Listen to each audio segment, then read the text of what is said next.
Flat Earth Debate, Uncut and After Show. I'm your host Nathan Oakley, and if you are new to this channel, or you've not done so already, then be sure to subscribe, hit the bell notification icon and join button if you'd like to become a Nathan Oakley 1980 channel member and keep up to date with the Flat Earth Debate. If you would like to support the channel, there is a super chat that runs alongside each of these shows while they premiere, and there's also a PayPal, Patreon, crypto and thanks button in the info box below the video. Speaking of Patreons, I'm going to do a quick shout out to all of you who do support me on Patreon. So a massive shout out of thanks and appreciation to Rod, Kimberly Schmidt, Twad Wazzle, Jason Hornsby, Christoph Fournier, John Travolta, JMels24, Unimento, M, Iron26, Endless, Flatter Sage, Golden McKiernan, Retro Bill, More Books, Cannabear, Fibre Oats, Bogey, Michael Kahn, John Kays, Patrick Gunnels, Banter, Will Brax, Mel B. Styles, Troy Shuker, Hairy Blade, Mobile Max 777, Neo the One, Rob W, Open Minded, Reese Pound, Del West Watson, Maria Neelands, Unbelievable Productions, Blue Ridge Ranger, The Real Gabster, Abraham Mohammed, Skeptic 936, Life is Short, Texas Mike, David Wayne Foster, and Dang. So another massive thank you to all of you for supporting me on Patreon. Now, I've also got a GoFundMe campaign that's currently going on, so let's see if I can transition across to that. So that is, oh, how do I get rid of that? Maybe just move it across just a smidge. There we go. So I have had non-stop problems with my amplifiers that run the show, and a couple of days or a couple of shows ago, one of them failed in the middle of the show, which was quite awkward because I couldn't really make out what the people were saying with all the distortion coming through one of the speakers. So I jumped out, closed it down, got a little video of it sent to my amp tech, who unfortunately has just lost his wife and is pretty down in the dumps, to be perfectly honest, although I did speak to him yesterday, which is pretty much the sum total of the conversation I had with him about how down in the dumps he is, and not surprisingly so. Nevertheless, he's currently repairing a third amp that I've actually bought quite some time ago as a spare, but it's just a non-stop process of sending this amp back and getting it back, and then this amp goes back and it breaks, and then this, and so on and so forth, and sort of between £500 and £800 every single time it happens, plus maybe £20 to £30 of shipping to get it there and back each time is just too much money to bear. So what I'm suggesting to people who hopefully feel sorry for me and want to support the show is that I just replace them with cheap modern studio amps that are of a good enough grade to power my speakers and just not of hi-fi quality, just good enough to power the speakers basically, but for the same sort of money that it would cost for yet another repair. I have in the past put this particular endeavour onto GoFundMe in the past for repair funds when I've not been able to cover the cost of the repairs, but I think getting something with a warranty on it would be a lot more advisable. If you do donate, the only thing I would suggest is that you reduce the tip amount to 0. So after you've put in whatever amount that you'd like to support this campaign with, just go down to the little scrolly bar at the bottom and slide it down to 0. They do take a chunk anyway, so there's no point necessarily giving them any more. So there's it. That's it. Basically, that's my studio amps go down, go boom boom, GoFundMe campaign. Link will be in the info box, and hopefully one of the moderators will also stick it in the premiering stream chat when this gets premiered to the general public. With that, I'm going to hand across to whoever is in Discord and G+, so you can enjoy their dulcet tones while I set up, as I'm doing now, for today's live show.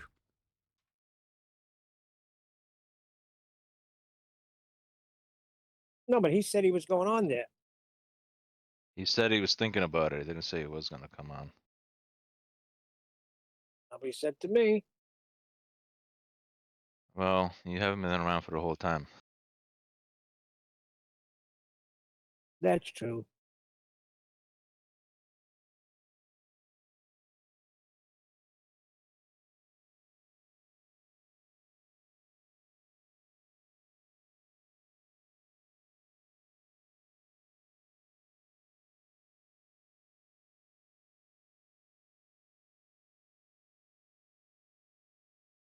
Pardon?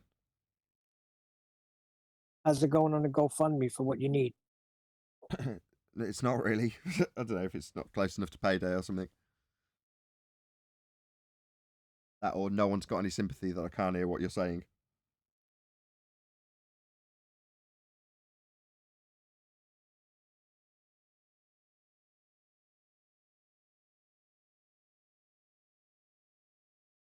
Thank you for asking. I'm sure it will eventually take off a bit better. I have had one donation so far, which I got almost immediately. In the last 24 hours, literally 0. Well, my ship's going to come in any day. And when it does, I got you. I hate to do that. I wish I had some money to send you, but if certain things fall a certain way, No, I appreciate it's a tough time at the moment, which is, one of those things. So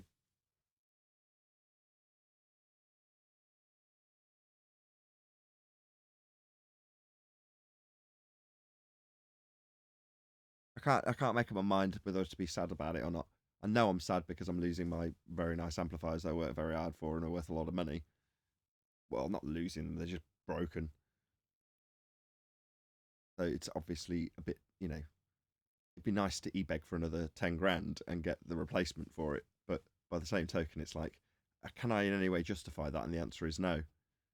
Can I justify a fairly basic amp to get my speakers working? Yeah, I can definitely justify that, especially if I can get a warranty on it.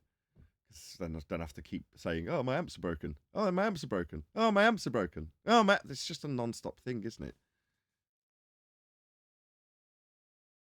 When I was they're making the that video, good, huh? That you don't want to let them go? not at all. No, they sound wonderful. I mean, one of the reasons I worked for the company that sold them was because I wanted them. You know what I mean? So it's heartbreaking to let them go. I don't want to let them go in the slightest. But when I was summing up how old they were, I'm like, they're 13 years old. Well, that's really old, isn't it? But then you think, no, I've got other equipment in here that's 25 years old that's never given me a day's trouble. Now, to be fair, most people wouldn't expect to get that sort of life out of anything. But when you're buying something that costs thousands of pounds, I mean, I know why it's knackered. It's knackered because I use it daily. That's why it's knackered. So, when you use anything electronic's got a finite life. And typically most people will, play their music for an hour or two a day at the most after they finish work. Well, that's not the case for my equipment. It's being hammered all day long every day for years and years and years and years and years. So that just reduces its life just by using it. So in a way, I think I've got good value out of the equipment, but I'd rather have got the value out of it for what I bought it for, which is listening to music on it. Not that I'm begrudge using it for the show, but that's what it's ended up being. The whole room has been geared towards a completely different use case. Instead of a nice sofa in here, there's two chairs that are very much like kind of office chairs, really. It's a lounge still, because it's got to be used for that. But if you walk in, the reaction I get from every person that walks in is the same. Whoa, what's going on in here? I'm like, well, it's a studio. That's why there's mics and lights everywhere. So yeah, it's got a different purpose, but life changes, doesn't it? So while I was a very keen hi-fi enthusiast, yes, I still regularly buy music, but I can't e-beg for that, can I? Well, e-beg for a high-end hi-fi amp. Whereas I go, I need to be able to listen to my guests in my studio. I need a basic amp to make that work. This is how much, well, 3 technically speaking, is what I'm asking for. So I've got a little bit of redundancy, like I've already got, not that it's helping. Anyway, enough about my amps. It's upsetting, to be honest. It's one of those.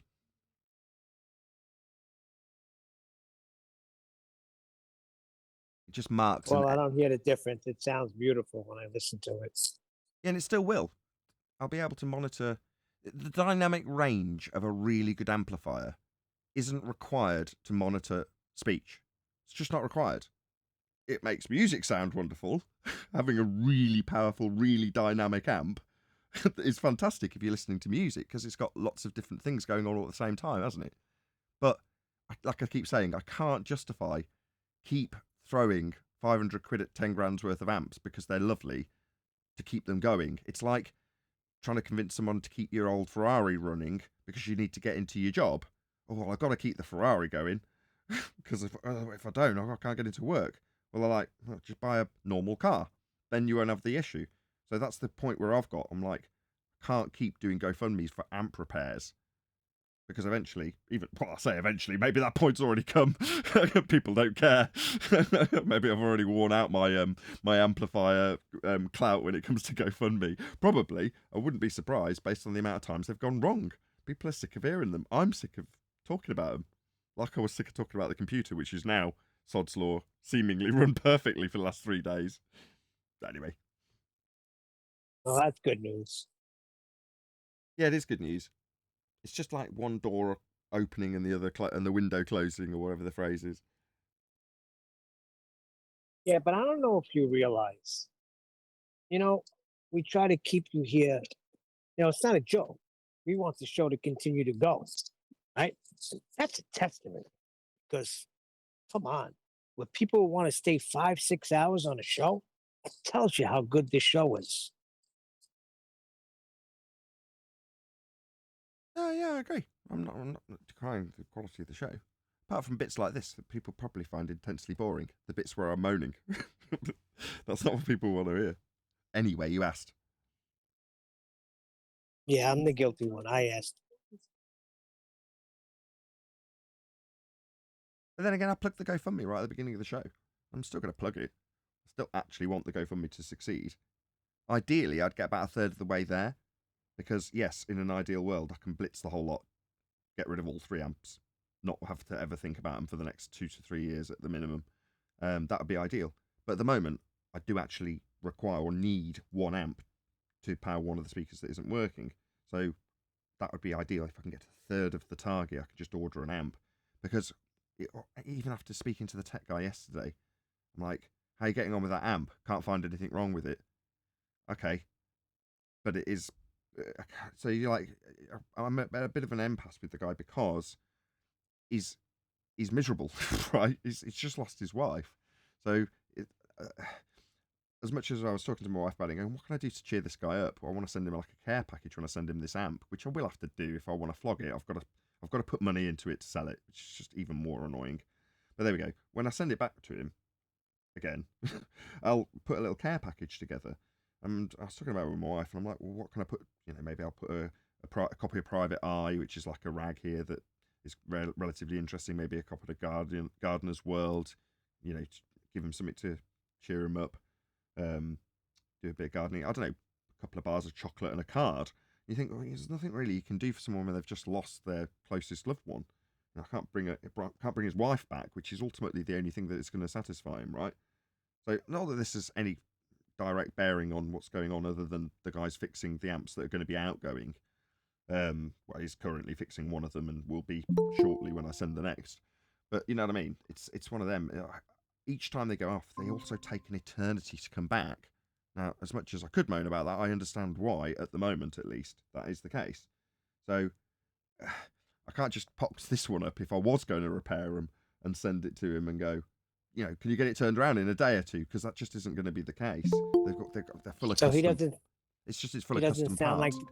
Go on, Neil. Sorry. Sorry, I was gonna say he doesn't sound like the type of guy. A lot of people, when they are grieving, what they do is they get back to work. That's what my wife said. I said her advice was send him an amplifier to repair. I'm like, yeah, that's just what I want to do to cheer him up. Is get an amp repair sorted.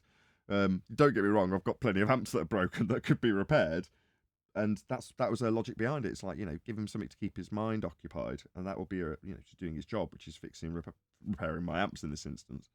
But even still, when you're relying on them, you can't really sit around and wait for them to be fixed. You want them in a hurry. So incorporated into what I want as a replacement is spare channels.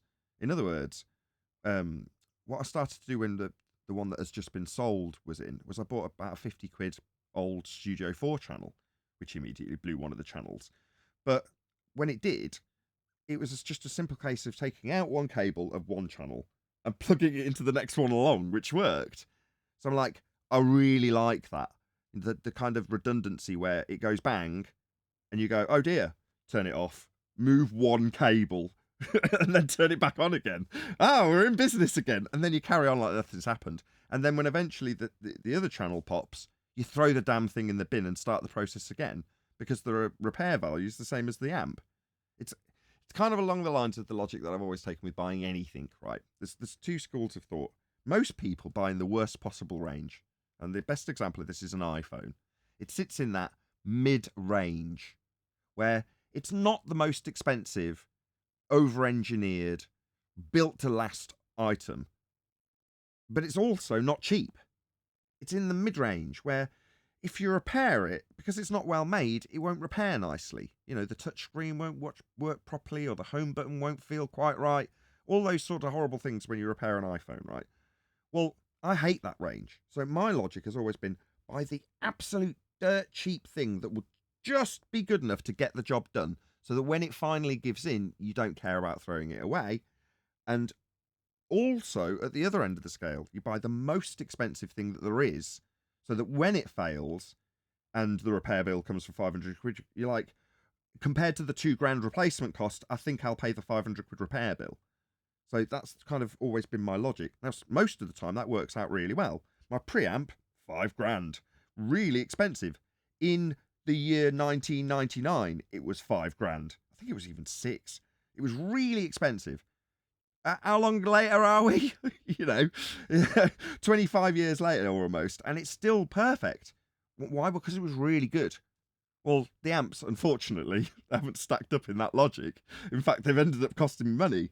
And the same is true with some cars. You buy a Lexus, as I've done, because I don't want to spend any bloody money on it, and you just go through trouble-free motoring. You buy a Beamer, it's in that horrible mid-range where it's too expensive to fix, but it's also not cheap enough to just throw in the bin. So anyway, I'm going the other end of the scale. I'm just like, what will power these speakers? They're 200 watts. That's what I need to not blow them up through distortion coming through and then just whacking them out or destroying the drivers through underpowering them. What's the cheapest? Right, the one I've already bought for the subwoofer that I've bridged. That one was about, I think it was about 500 quid, although I did find it a little bit cheaper. I'm like, that's what I need. Something that will just power the speaker. I don't want anything fancy anymore. That's a total lie, which is why it's heartbreaking. I want to keep the fancy things I've already got and already paid for, and I want them to be that maintainable thing that I originally envisaged when I first purchased them, that I could maintain them. And maybe every 5 years, one of them would break. Of the 4, one's now been sold, I've only got 3 left. But you think, when it breaks, I won't mind paying 500 quid. But then when it's like a constant 500 quid and then another 500 quid and then another, you're like, this is what I imagined. You know what I mean?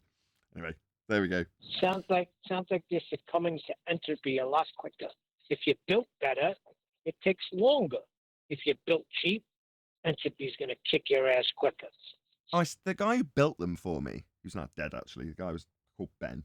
And while he was physically building these amps, I watched him build them. I said, they'll last ages, won't they? I've picked the right spec. I've picked the most basic thing you could put in the box. And, it's got lots of space around it. It's a nice big chassis that's an aluminium chassis with legs that will dissipate the heat. It's perfect, right? It'll last forever. He went, no. Well, what do you mean? And he said, all electronics have a finite life. I was like, yeah, but I'm buying it, but it's really good. It's like, yeah, it is really good. Yeah. It'll still break eventually. Everything breaks eventually. Now, at the time, I didn't register that in terms of the relevance to what we discuss here in regards to entropy, but that's basically what he was saying.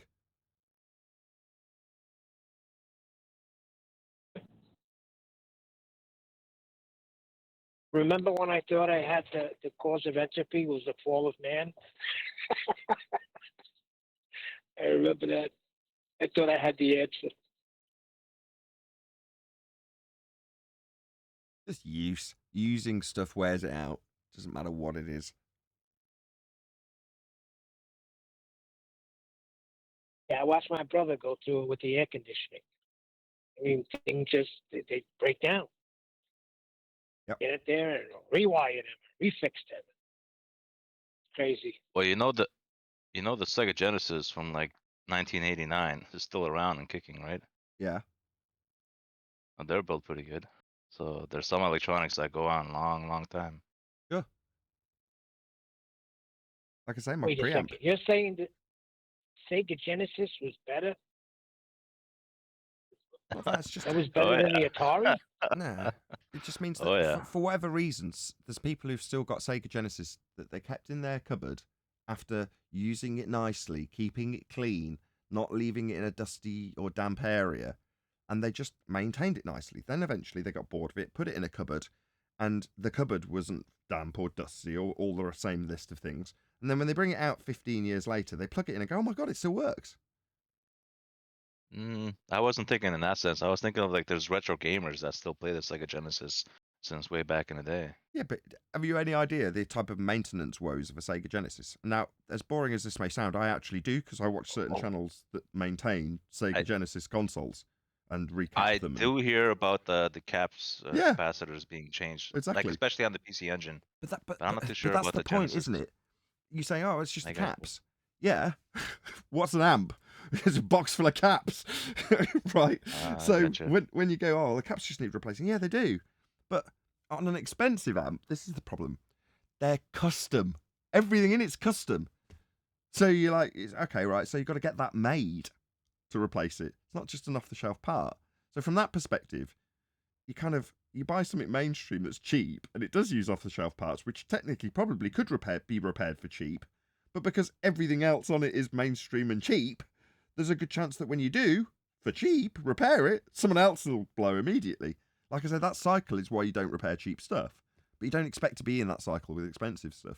The cycle I'm currently in. So hey guys, how you doing? So is it the same component that goes every time then, Nathan? Not exactly. Once it was the last repair on this amp that's gone now was a relay. What I suspect in this case is what went with the one underneath it last time it was repaired, which is an output FET.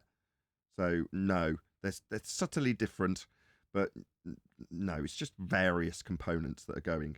On the one that's currently being repaired, that he couldn't actually find a fault on, he said it was the same as the one that was just repaired most recently, which is one that's just gone, which is a relay. So he said, look, I've polished out the relay. It's like a little protection circuit. If it detects something wrong, it's supposed to open this relay, but it seems to be intermittently opening and closing. So it kind of cuts the signal at a really high rate. So you can hear it cutting in and out, and it just sounds horrible, and you can't make out what's being said. Now, obviously, you just turn that channel off. You're left with one channel that's completely clear, just at half the volume.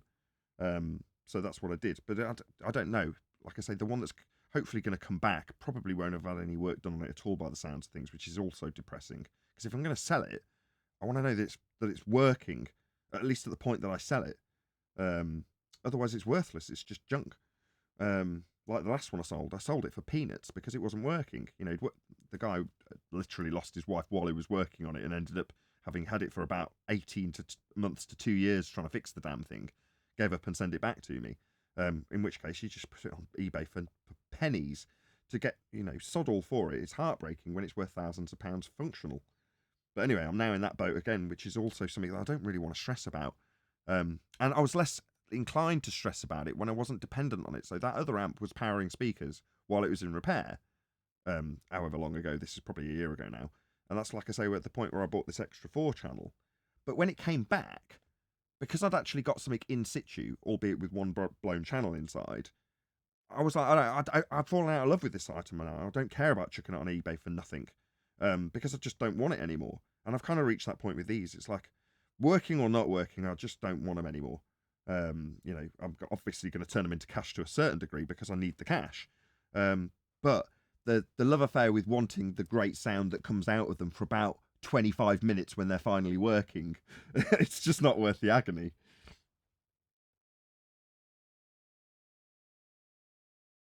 I could talk about this all day, by the way. Hey, Brian.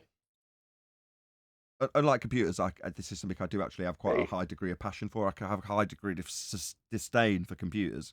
But when it comes to hi-fi equipment, I actually am quite passionate about it. In case you can't tell.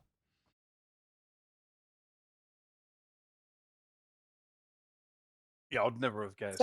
It's like the guy that gets caught, the mob guy. The cops say it takes one smack to get him talking and 1,000 to shut him up. Right. But the joy that I used to get out of sitting in, not this chair, but the one next to me, the one my wife sits in most of the time, watching her movies on the system, I don't get that joy anymore. The joy I do get is hearing Humble smirking. That's what it gives me now. And that moment, and especially when you affirmed it, when you said I went back and really tried to hear it and did, that is worth its weight in gold to me. Just having a really clear sound of what the person's saying, being able to hear the corners of their mouth moving, might not sound like anything important to most people, but that's the thing I currently get off on.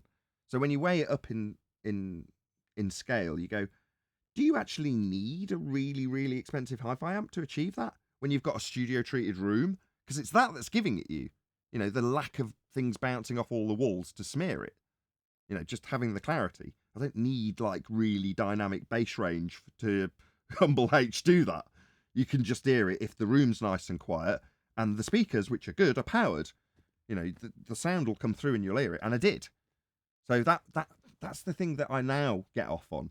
You know, being able to really, really, really hear that live as it's happening. Because if you miss it, that's it. You're going back after the fact and going, oh, can you hear that he's actually smirking while he says that? What use is it if you're analysing it after the fact?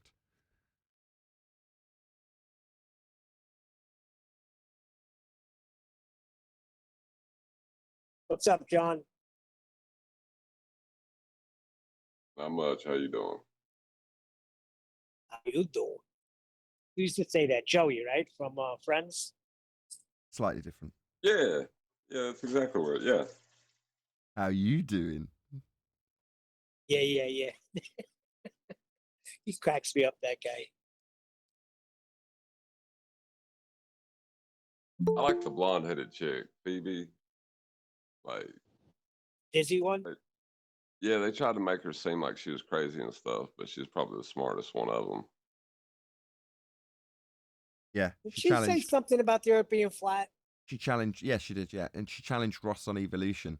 So he's an anthropologist. Is that right? Paleontologist. I forget which. Whatever. You know, dinosaurs. And he's talking to her about evolution. She goes, I just don't believe any of that. And then she essentially gets him to admit that it's pseudoscience. And she walks off laughing. It was great. But yeah, they paint her as the airhead because she's the one that puts out a lot of the truth. Wait, she said it. She said it was pseudoscience. No, she got him to say it. Oh, okay.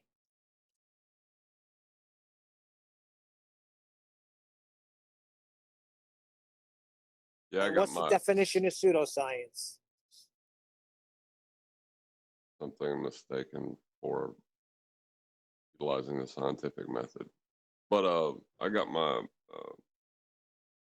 father-in-law to admit a certain thing that everyone, I'm not going to say what it is, but is pseudoscience. And when he stated it, he didn't think about the ramifications of what he had just said, because, I just asked for the evidence that it was that. And he's like, well, I mean, it's not like it's science fact, you know? Okay. That feels pretty good right there. That used to be the saying back in the day. Well, it's scientific fact.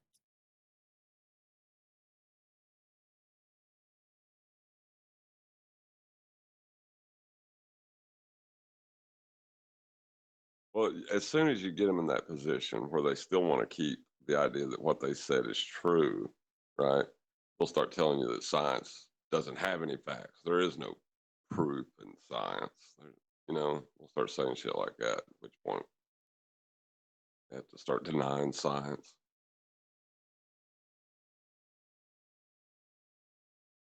And also scientific fiction. Scientific fiction. And true falsehoods, true falsehoods. That's what it is.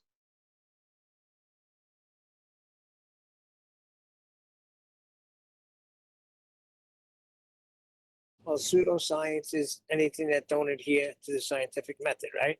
It doesn't go through experiment, right? Do I have that right? Claim to be science. Right.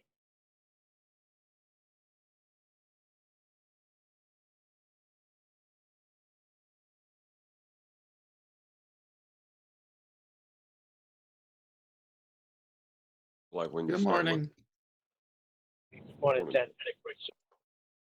I think, Neil, it's probably much more broader statement that you said. Pseudoscience. Science means knowledge, so it's false knowledge. Whereas the scientific methods, study of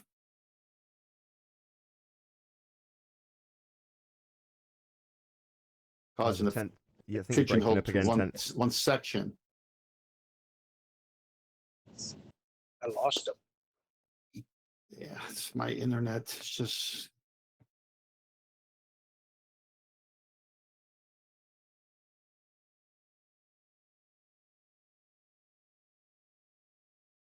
But was it on my end, or did anybody else lose 10? No, it's I ten- lost it's him as it's well. it's tenth. It's tenth. He knows what the issue is. It's not our end. It's his end. But he knows what the issue is. Anyway, I'm gonna go and get some milk.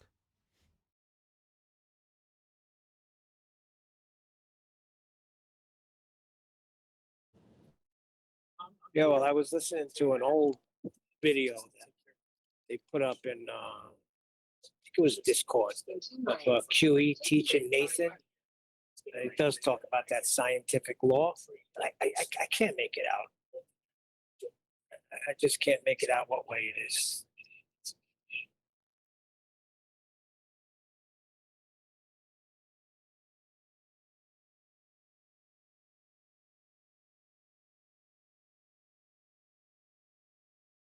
Have you heard it, Brian?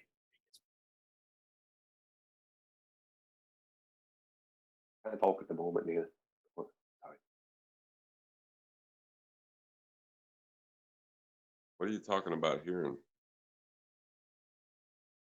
It's a very, very early show, way back.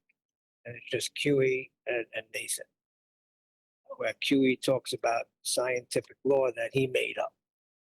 Said, it's my law. Don't ask me for any citation. You're not going to find it. This is mine. Something to that effect. So, I don't know. Well, you know, he might have not been as worried about getting the language right if no one around him understood it either. You know what I mean? Like 5 years ago, I said scientific law and didn't think one bit about it, you know?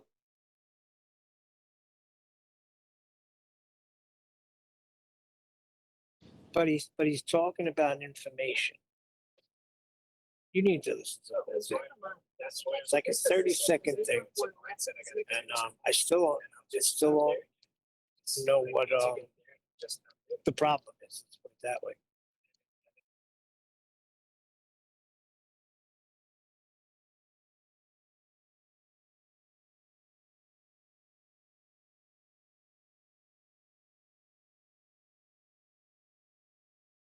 Have you guys ever noticed that when you talk about pseudoscience with people who believe in the heliocentric model, that they actually justify the pseudoscience as well?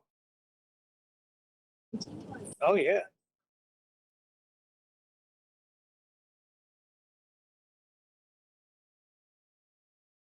Give me your latest example. What have you heard where they justified their pseudoscience?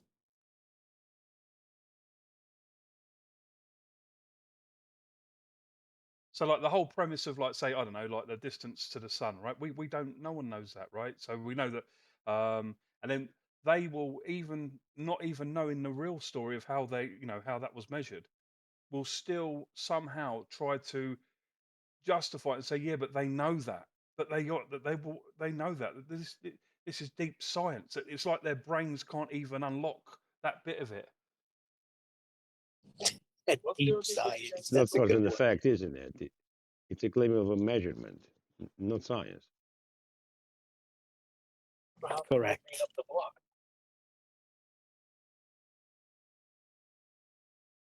But that's that deep science he's talking about, you know? Yeah, that's the one we don't know about, obviously, and you're only privy to know it if you actually work in that area for at least minimum 40 years, and then you should be able to articulate and say something. But if you've not had 40 years experience, you must keep your mouth shut and you don't know anything. Oh, have you ever spoken to M. Scott Reach? He'll tell you right on the side. He'll tell you straight up that that beginning of science, but it has evolved from that. You know, it's not that anymore. That was just the start of science. You know, now you got to expand your mind and your understanding so you can comprehend the vacuum of space and everything in it. Oh yeah. Well, you know, the thing is what that other guy said about you got to be in it for 20 years before you can say anything about it, right? They're not that way with other things. They're extremely unprincipled in that because they'll look at religion, someone else's religion, and scoff at it, right? but they don't know anything about it. You know, they're not an expert in the Bible or the Quran, but they think they can just look at it and scoff. But if you try to look at their religion and talk about it, they'll say that you don't have the authority to talk like that, and it's a bit disgusting. That's a good point, John. That's true.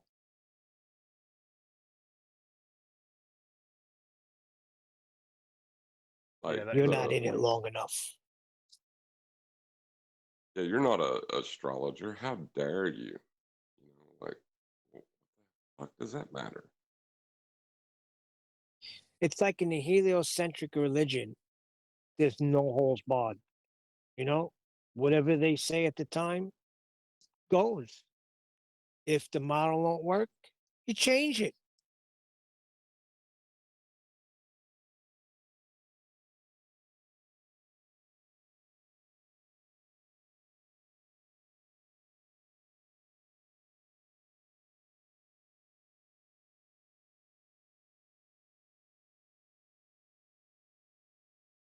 And don't forget, it's a constant reifying it through movies, commercials. Now they have a commercial where there's a guy on the moon, right? An astronaut. And he turns around and there's like 6 civilian kids there. It's a Game Boy commercial. And he's like, Houston, we have a problem. But is it a problem or are they making a concession there? You know, like a concession, like this is all fake. Like we're here without any equipment on. You got this suit on, and we're here breathing normally. I don't know if anybody's seen that commercial yet. I may have blocked it out of my mind, Neil. Check 1, 2. 8/10, we got you.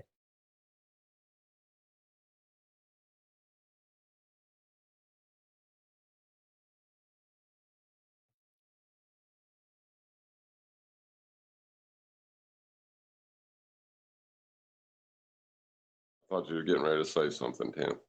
Yeah, Oh, all me right. too. No, I was just waiting. I didn't want to interrupt what someone else was talking. But on the previous, before I went, um, you know, that word science is thrown around like a basketball these days.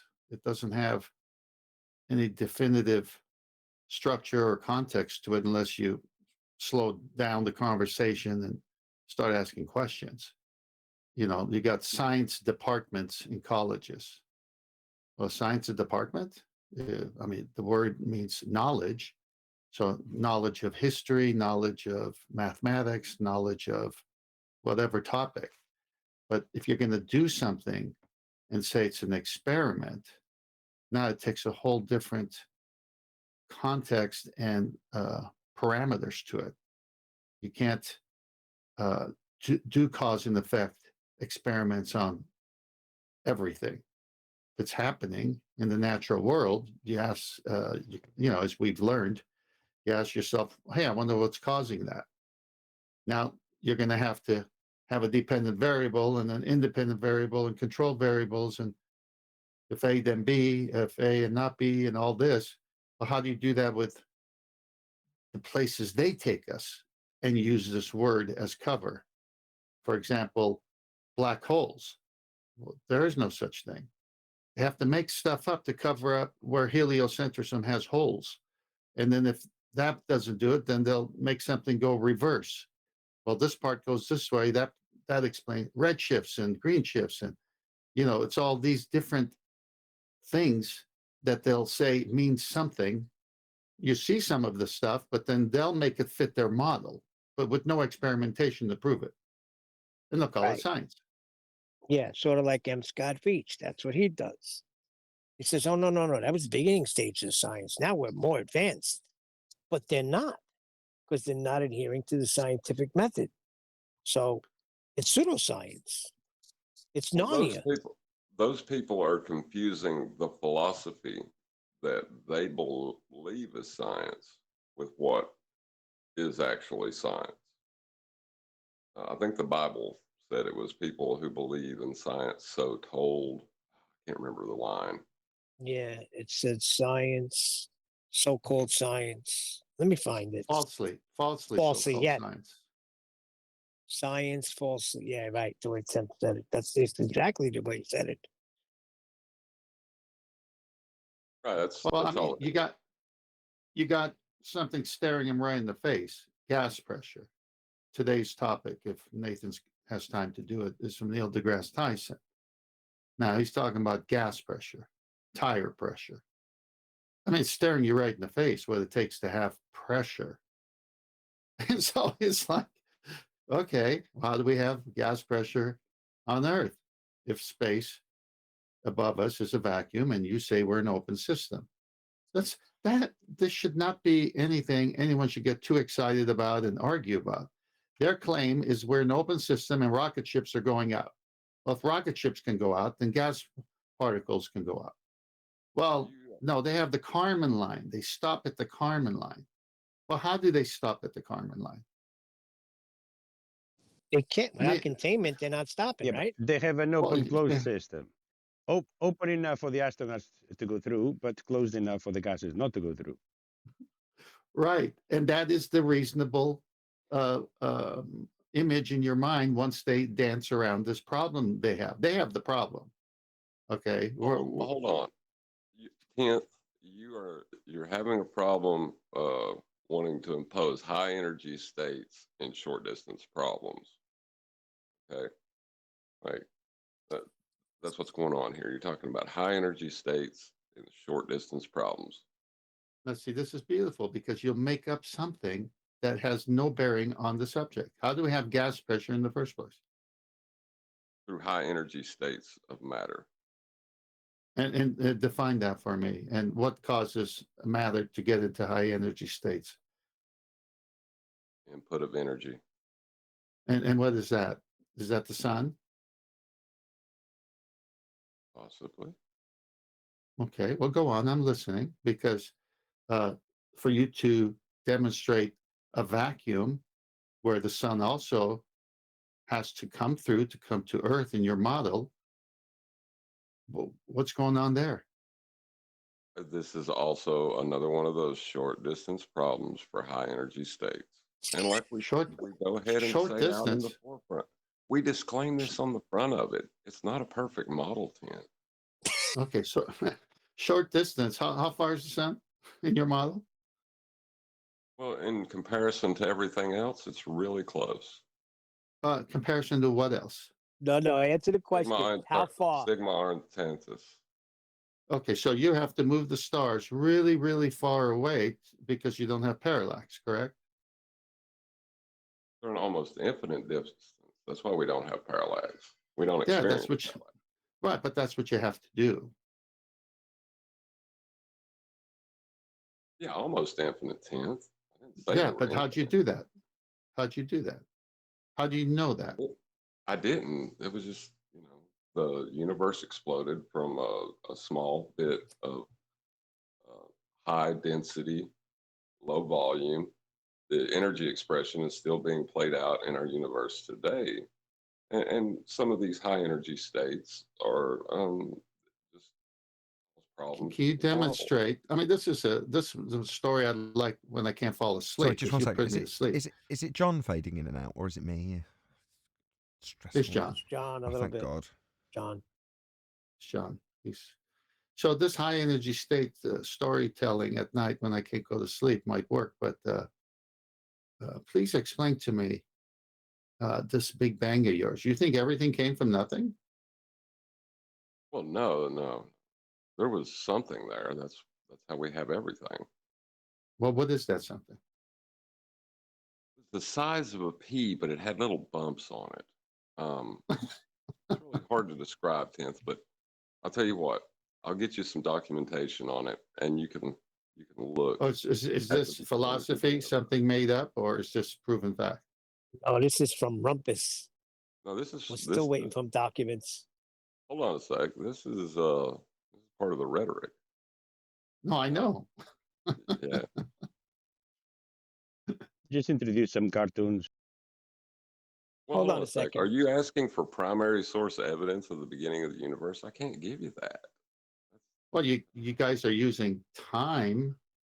dilation, and how do you get that? If you're saying we're looking at light coming from the past, it's just reaching our eyes. That's the distances you give it. This thing. How can you make such a claim without any evidence? We have evidence. We have observational setups, called observational science and biz, and Why are they you show why are us. you why are you whispering as you try to make up more stuff? Can't Hold remember on. He it said all. observational science, Tent. What's Yeah. that? I know. I'm not whispering. My phone's going in and out. Oh. What it is It must be the great distances. right. So, like I said, Kenneth, it's a high energy problem at short distances. Oh, And that's it. that's I need that's more all we can explanation talk for about. this. But when you want to talk about the big problems, the long distance problems, then you're ready for heliocentrism. Oh, there it goes. I love it. Slap onto the end of that. I think I used to be where you are, or words to that effect. I used to think as you Well, did, yeah. 10th. Something like that, John. yeah. I was a flat earther for a day or two, because it's That works, appealing that what works. you believe. Yeah, what you believe is appealing, Tim. Like the idea of it, that everyone's lying to you, but it's just not that, Tim. It's just not that. I think outer space got too big for your britches, as someone wrote before. As you indulge in I this, thought- You're John. just making up stuff. Well, yes, he is. Yeah, but as you indulge in this, John, can you appreciate how much fun it is for the anti-flat earthers to take us on, other than when they lose? Oh yeah, because you got consensus behind you. All you got to do is be smug about it. Really, don't get stuck making any claims. Is the Hold big one. on. You can't give me an answer for the black swan or elevation angles. So it ends right there. I don't have to if I don't ever make a claim about it. Just focus on what you say. We're making the claim. Yeah. No, I'm not making the claim. You see the trick there? If I never make a claim about it, then I can just critique what you say. And it's fun to be an anti-flat earther. You do it well, John. You do it well. Yeah, but you You're still so lose. nice. You still lose at the elevation angle, and you still lose at the black swan. Sorry.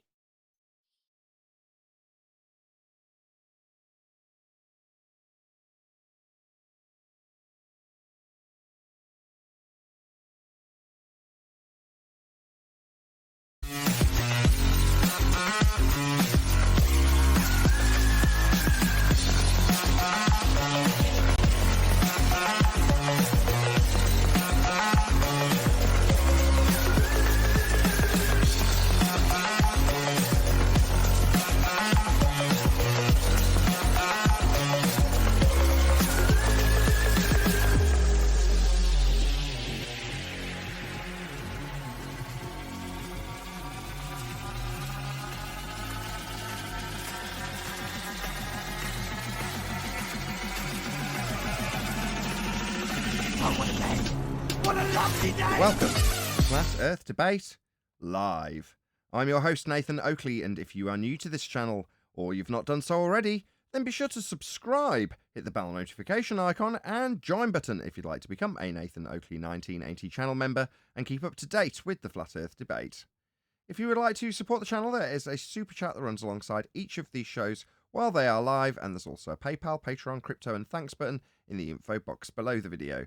Most importantly, if you'd like to join the discussion, simply mute the page you are currently watching, then click the link in the info box below this video to join the panel and express your views on the nature of Earth. If you do join, please don't swear. If you do, you'll be ejected, and if you are, please don't try to rejoin the stream using sock accounts. You'll be warmly welcome back on the next stream. Please also share the show on social media. Sharing the show obviously increases the live audience, but this in turn increases the chances of a more diverse panel, so please share the show on Facebook and Twitter. Now I'm going to do a very quick shout out to my GoFundMe campaign, which everybody's super excited about, which is in regards to my amps that have gone boom. So if you'd like to support that GoFundMe campaign, click on the link that hopefully one of the moderators will stick in the live stream chat, and I thank you in advance for doing so. If indeed you did not want to contribute, then please feel free to share the campaign. Again, just go on the campaign page.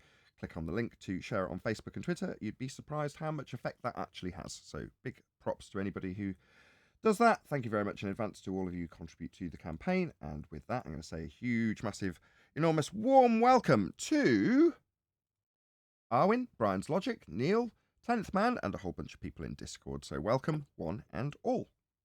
All right, let's get going today. Hello, good afternoon. Good morning. Good morning. Hey, good afternoon. live. Popcorn is ready. Let's do it. Okay, any evidence you can have gas pressure without a container?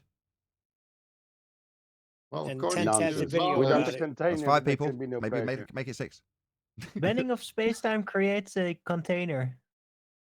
Show me. I like John's. Hold on. It's over like there. it. Hold on. Go on, Owen. Show me. It's over there. Just look outside. I'm But looking. remember I'm that looking. you can't actually see it because you're still in then the you can't third show me. dimension. What do you mean? Look outside. You can't see it. What am I looking How at? it works. It's how it works.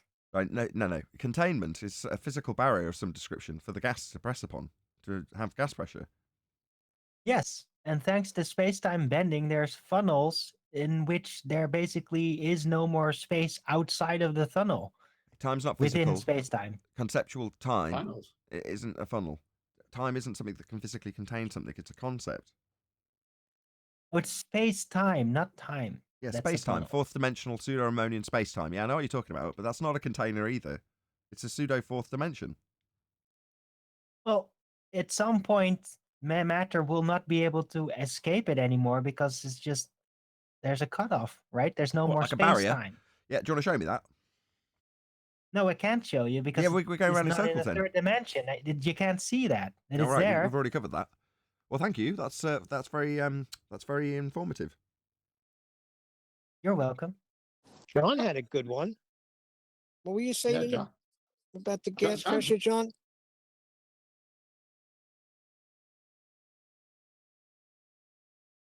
And that's how I think he you was saying manage high to not make energy any s- claims as a globe believer. You just keep your mouth shut when somebody asks you to make a claim, and then you don't have to deal with it. What did he say, You Tent? just have to understand it, right? Yeah, well, let's see You if Arwin can't wants it. ask for evidence. That's not Yeah, reasonable. Arwin, can you explain high energy states in short distances for us? In relation to what? In Your relation to high energy, non-seeable space-time. in relation to it, it's exactly what he said.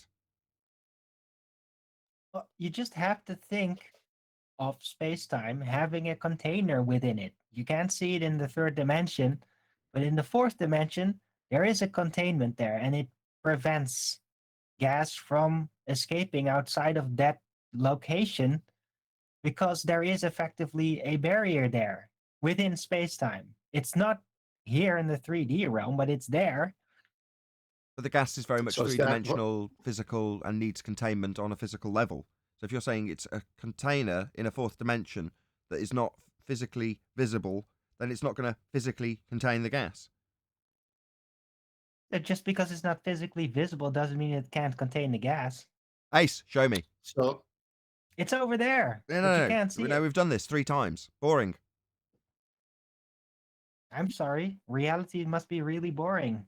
No. Reality would be you showing it to be real with a demonstration of fourth dimensional pseudo-Harmonian pseudo force space containing gas. You just got to show that. If you keep saying, "Well, just look out there," there's nothing to see.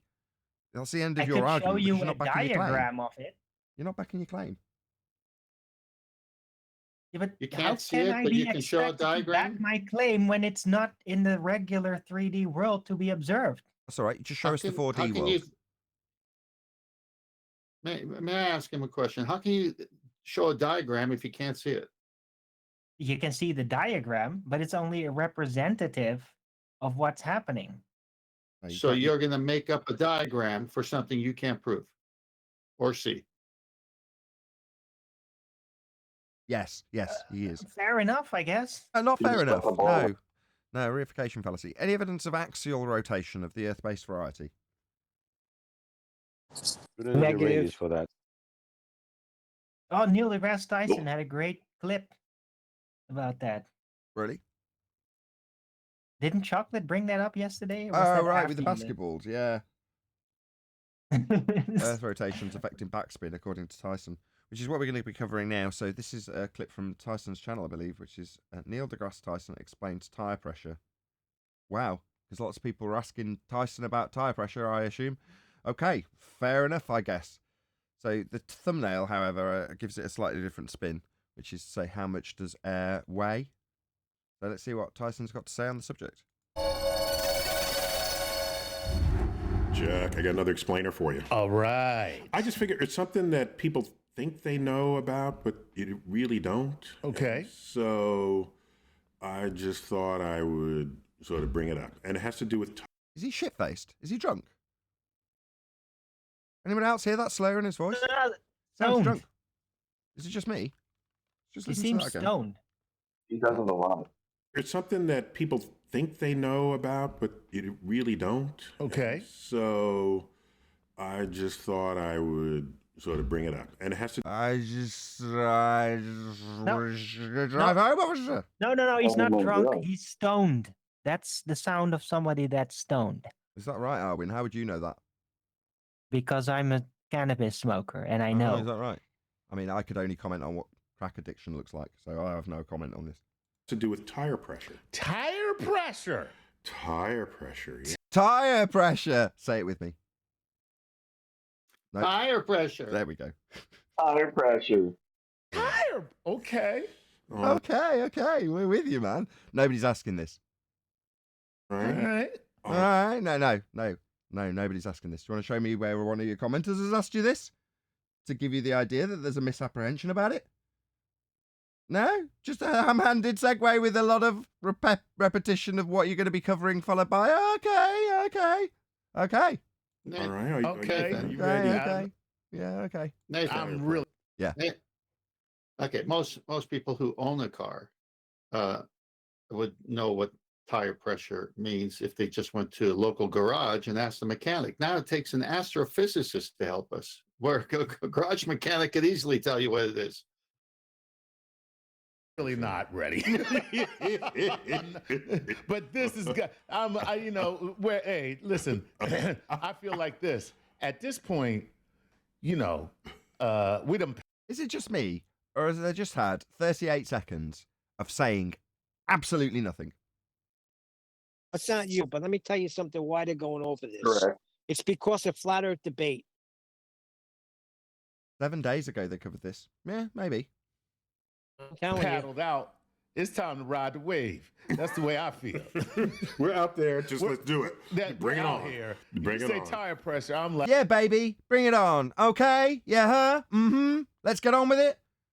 How long's this gonna last? you gotta be zen enough to go ahead and jump up. It's time to get up. Let's have the pep talk now. Yeah, 47 seconds in. Nathan, What? Nathan, this is the way they start the show most of the times. This is this is the way they do it.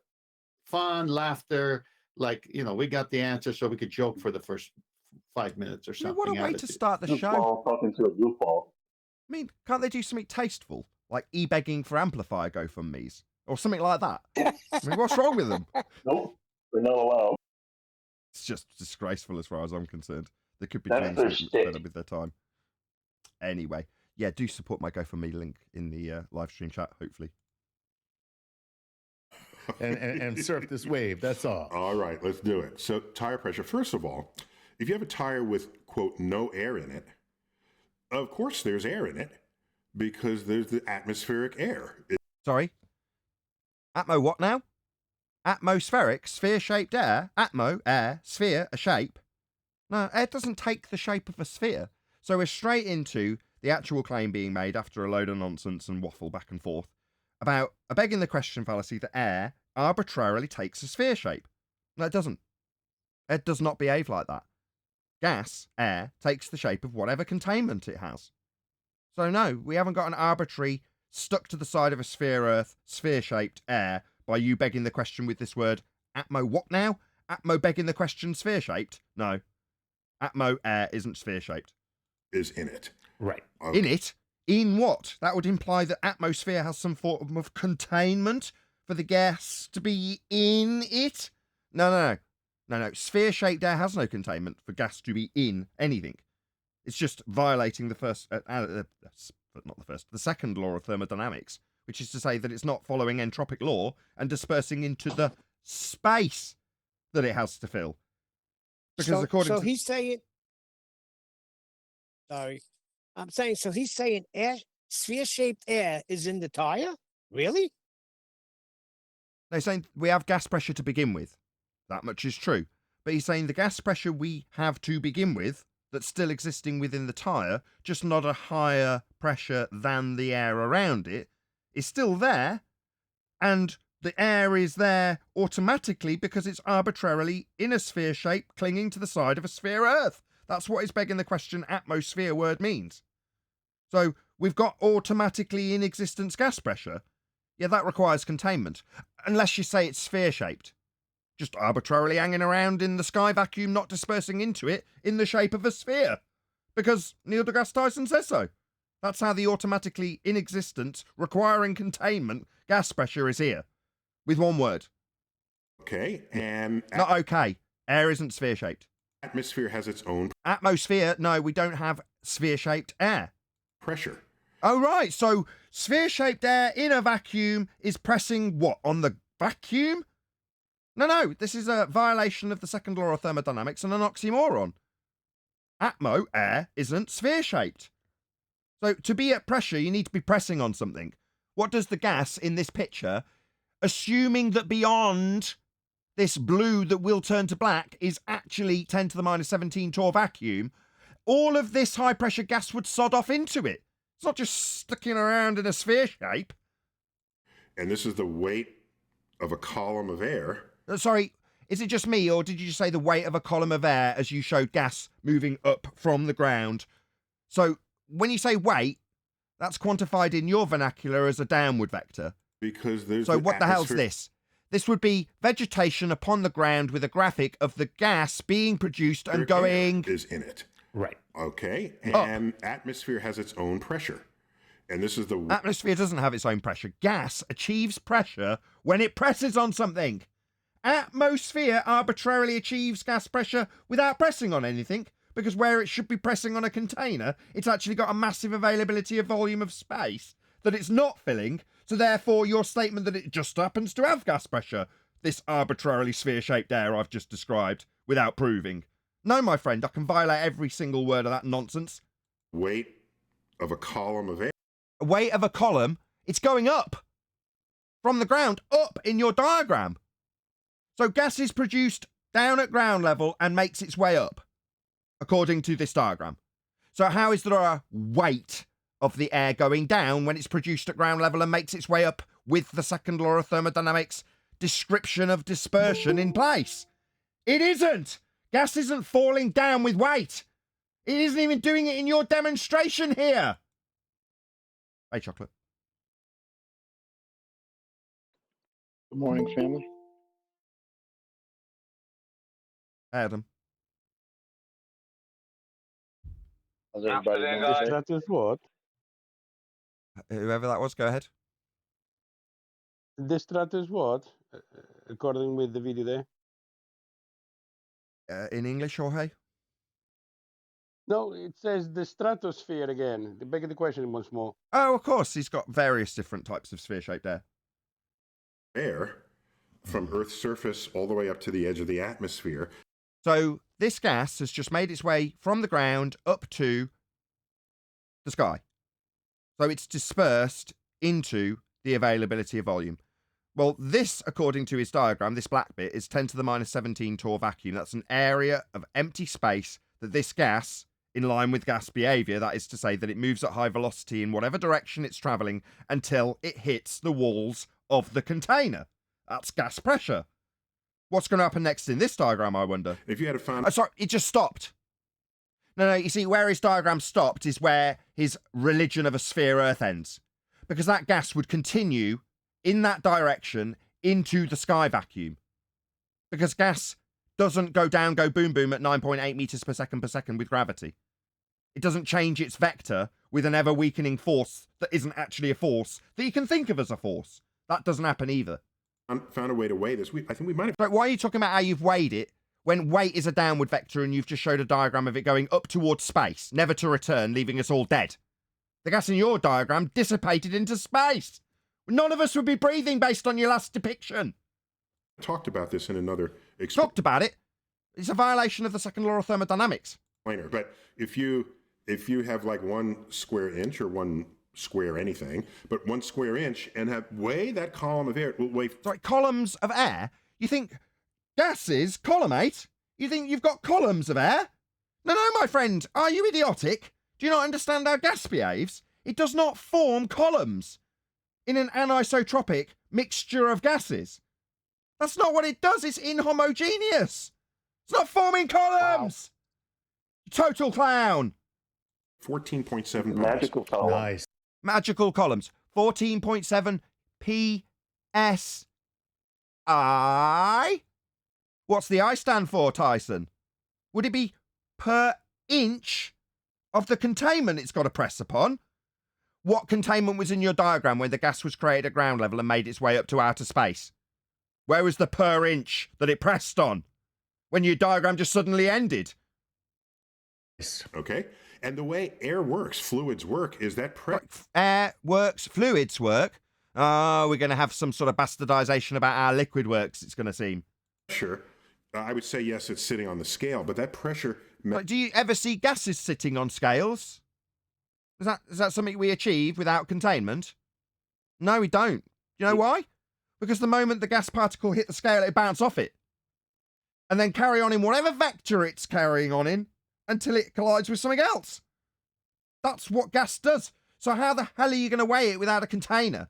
Manifests in every direction because the molecules are vibrating in every direction. Yeah, so therefore they're going to carry on into space. So what Neil deGrasse Tyson's just done is debunked outer space. If the sky was a vacuum, then the gas we breathe would be filling it. Guys? He's contradicting himself. He's describing gas behavior, which just violates his religion of a sphere Earth.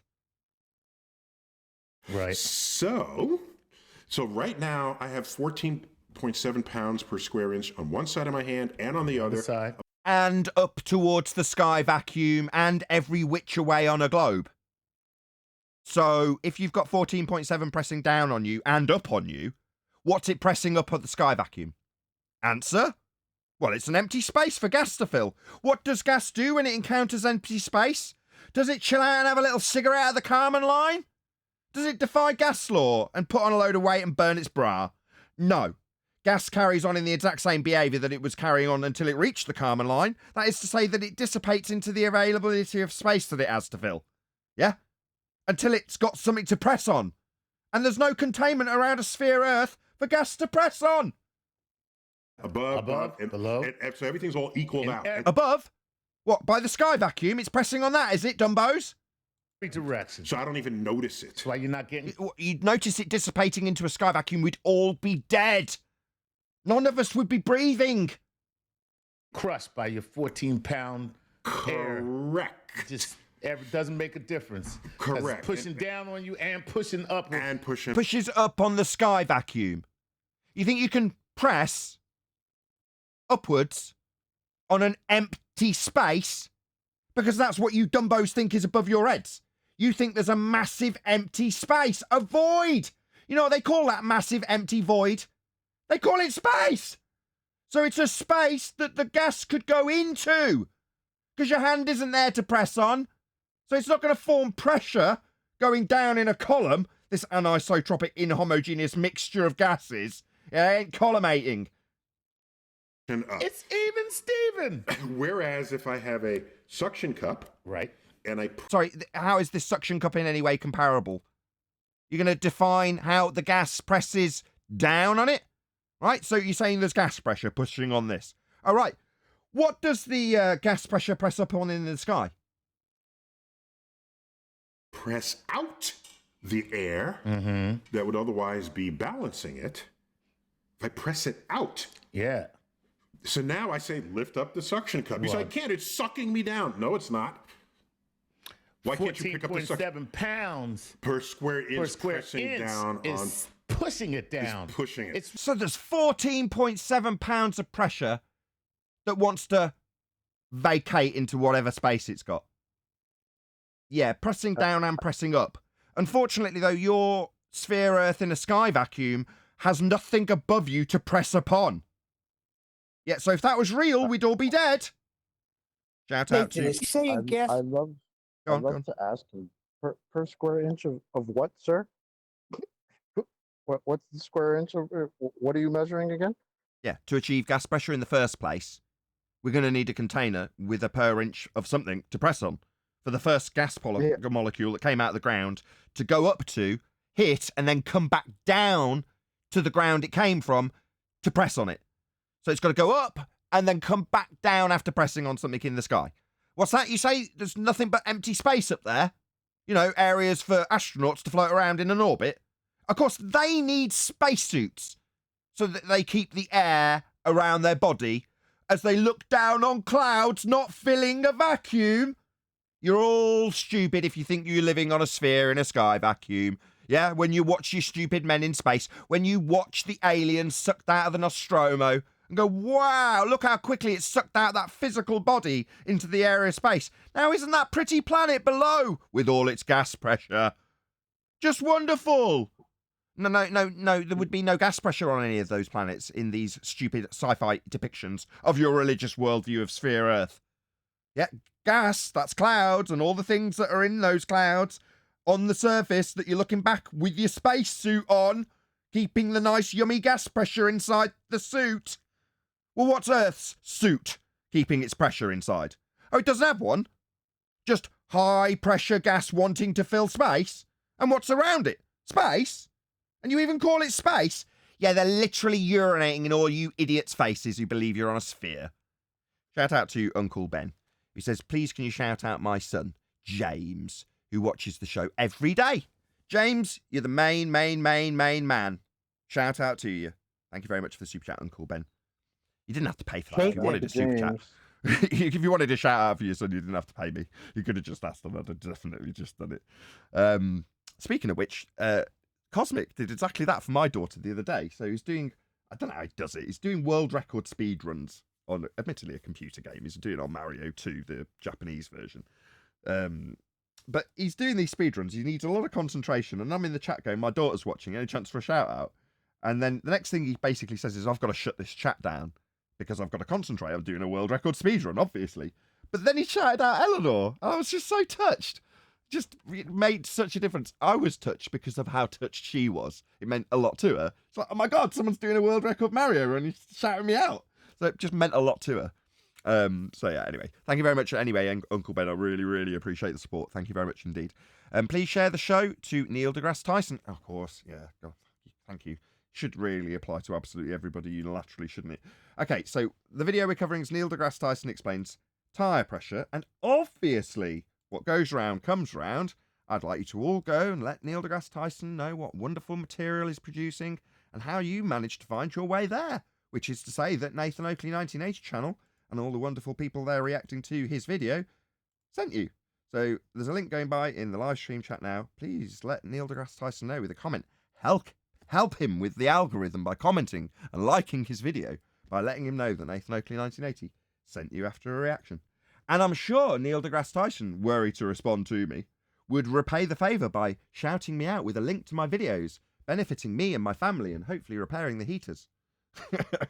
Anyway, let's get on with it. Nathan. Yes.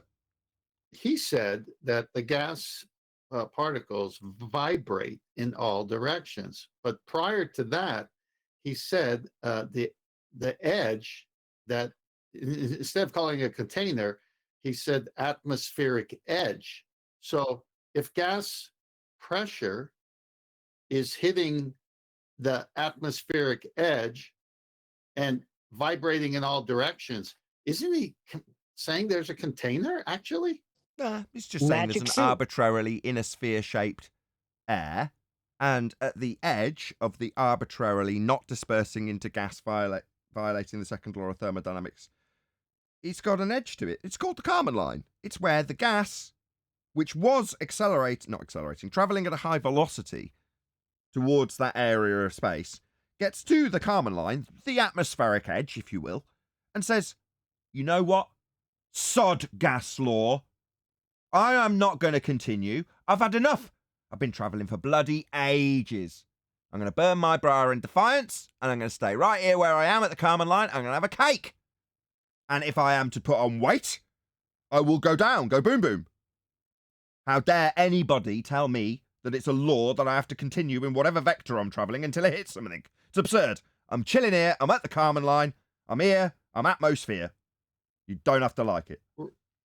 Right, but if it's vibrating in all directions and the very thing is the atmospheric edge is the same gas, what's it? It's hitting itself and not vibrating in all directions? Just anymore? violating the second law of thermodynamics and not dispersing into the availability of volume. I That's realized a high energy problem at short distances. It's just it's very much a short distance problem in a long distance world of heliocentrism, John. You're very much correct. It's really the not more I listen to sucking these any. guys, Sorry, go ahead, Chocolate. sorry, I was just gonna say, the more I listen to this guy and these high priests, I realize there's this very special skill that they need to have, right? They have to be a master of the false equivalence, because they are very quick to throw an example or a scenario that has nothing to do with the actual argument they're making, but they use it to conflate with their point. So whatever example, like before when he said, what did he say? Suction He cup. he said air, and then he quickly moved to fluids, right? Like he's using that trick to make you think that his example is what he's actually talking about when it's actually a false equivalence. Because even though air and liquids can be considered fluids, they are not the same thing. Yes, suction cups don't suck. They don't suck. They got a bad rap for so long. They don't suck. They don't suck. So if you had 10 square inches of area on the suction cup, right, I can ask you how much force would it take to pull the suction cup off the surface? So I gotta go 10 square inches times 14.7 pounds per. So they're calculating it perfectly reasonable, but all we've done is we've got past the point where they've begged the question of atmosphere, sphere-shaped air not expanding into a vacuum. And now they're just having a little chit-chat about how gas behaviour works. In this case, you force the air out of the suction cup, the remaining pressure that's on top of the cup is forcing it down, and there's nothing pushing it back out in equilibrium to allow you to pick it up. Therefore, you've got to overcome the 14.7 pounds to actually remove it from the surface that it's attached to. So, yeah, okay, fine. There's nothing to disagree with here. Is anybody missing it? Unless I've missed something. Is anybody spotted anything I'm missing? That's the trick that he's using, though. Can you do that without the cup? Yeah, the question that should be asked. There is a beneficial thing to put to the audience, right? Which is to say, at this point, if you end up finding yourself in this point in the argument where they're detailing things that are true, but we're already past the point of begging the question, the question that should be asked at this stage is, how did you achieve the 14.7 psi of gas pressure in the first place? How did it first come to be in effect? What was it that gave us the initial gas pressure? Don't start with gas pressure already in existence and justify it with atmosphere, only to then describe how the already in existence, not having been defined with a reasonable cohesion to the second law of thermodynamics, behaves once it's already in existence. Because we can debunk it by asking that simple question. Where did you get the gas pressure from in the first place? Shout out to Retro Bill. Shout out to NDT for his brave support of the status quo. Indeed.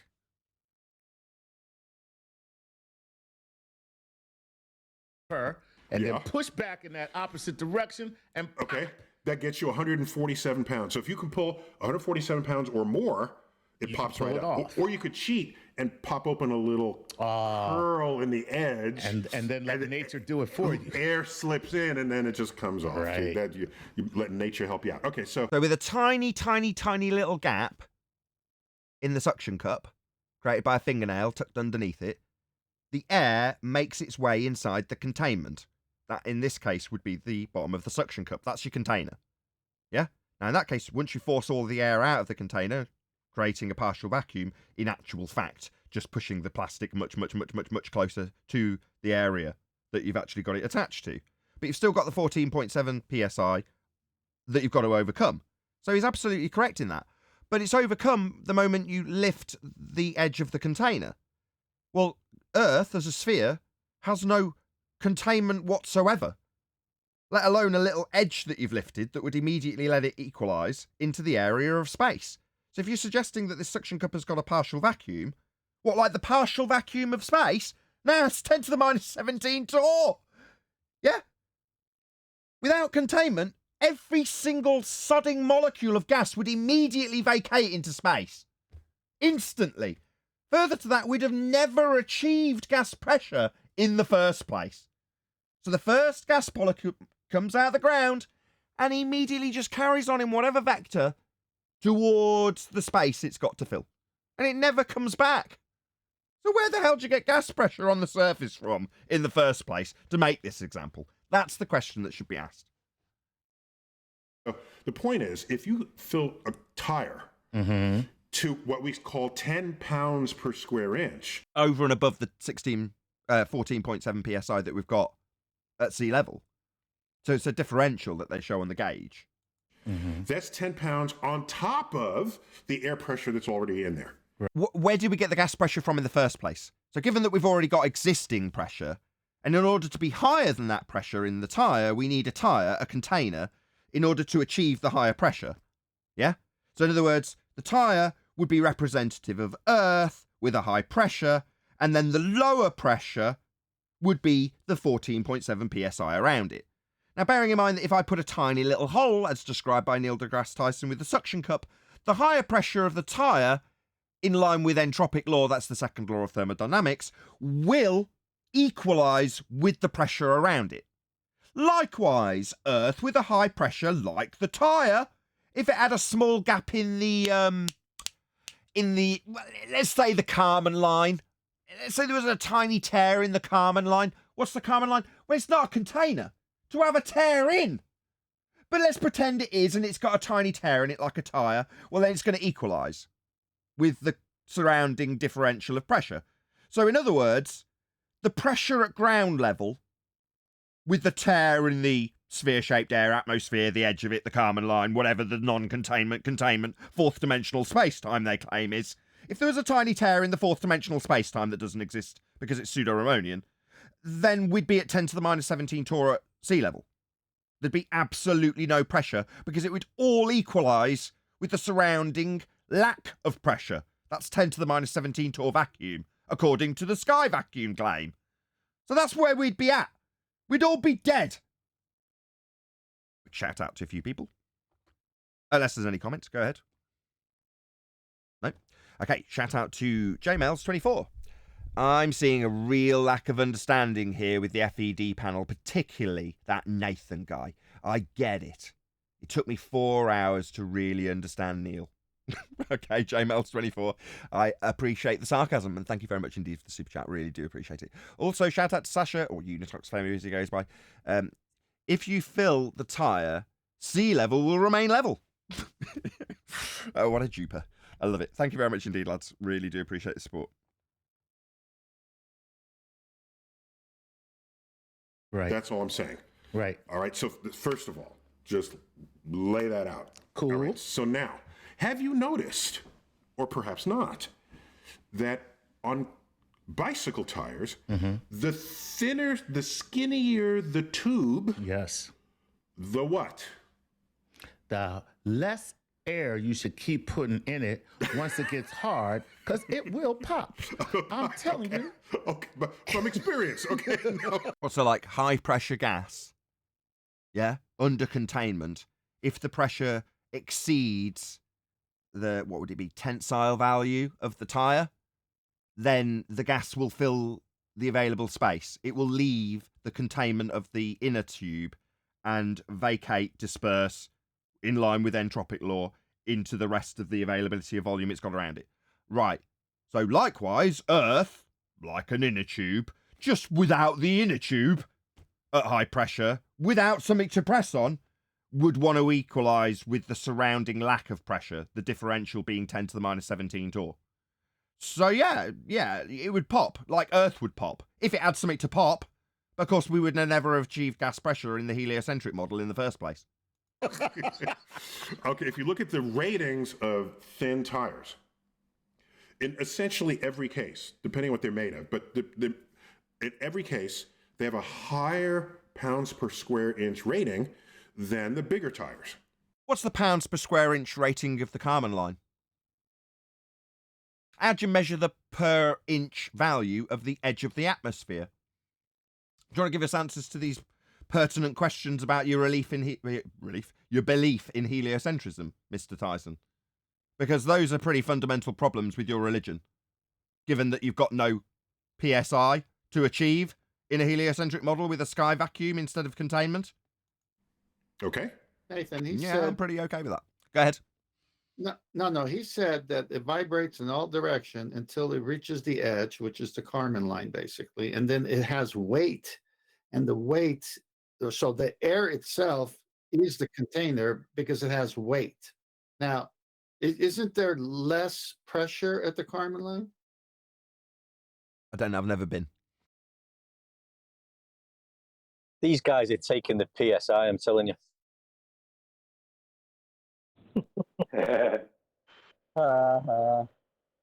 Yeah, there's a differential in pressure. What you're saying is, does the pressure decrease as you increase in elevation? Yes, it does. We have a dynamic system. We have a cloud layer, for example, where all of the water cycle is going to culminate in terms of it changing phase and coming back down to the ground, go down, go boom, boom, in the form of rain. Not gas. Yeah? That goes Right. up. But there's all sorts of other Right, dynamic so- systems that are taking place at the same time. And yes, the air gets thinner. The gas pressure is less. That would be the amount that the gas presses on the walls of its containment by way of dynamic system is decreased as the area increases. That would be to say that the highest concentration of gases is at ground level where they're produced, and the lowest is where there's nothing producing them, shockingly, as they cycle around in a dynamic system. But for all of the above, without exception, you first require containment to achieve any of that. Right. But since he's using weight as the downward vector, and by saying that creates an edge, then it kills his own argument because the weight is mostly on the ground, not up there. So how did they ever get up there? If weight is keeping air down in this imaginary Kármán line, atmospheric edge, and gas is vibrating in all directions until they get there, and then the gas itself, because of its weight, doesn't allow it to go any more, no more vibration in any direction, except the weight is down. So how did they ever get up there? His argument is weight. Yeah, but see, within their model, it is weight. So they say that it's not anymore, but they're trying to go back into old and busted gravity. They say that the air that surrounds you has a downward vector upon you, adding to your weight. That is their claim. Now, this is debunked by the weighing of things in a vacuum chamber, as they end up weighing more in a vacuum chamber when there is no air, which is completely opposite. It means that the air gives a certain buoyancy to objects and not a downward vector. There is no weight to air. So that's the end of that. It's gas. Can't weigh gas on its own. You know, So he's got gas going down, go boom, boom. Yeah, but that can't happen. But within their claim, and the claim he's making, the air that's at sea level or on the Earth's surface has more weight than the air up above. Now, you're saying, how did the air up above get there? See, if you ask them that, they'd say, well, thermal columns and stuff, they'll have to revert to reality. There's the reason that there is a gas pressure gradient is due to temperature. That's what creates the gas pressure gradient. Now, it is a little bit complicated when you get above 10 miles, but it's still about temperature. But temperature can't exist, vacuum can't exist, and gas pressure can't exist without a container.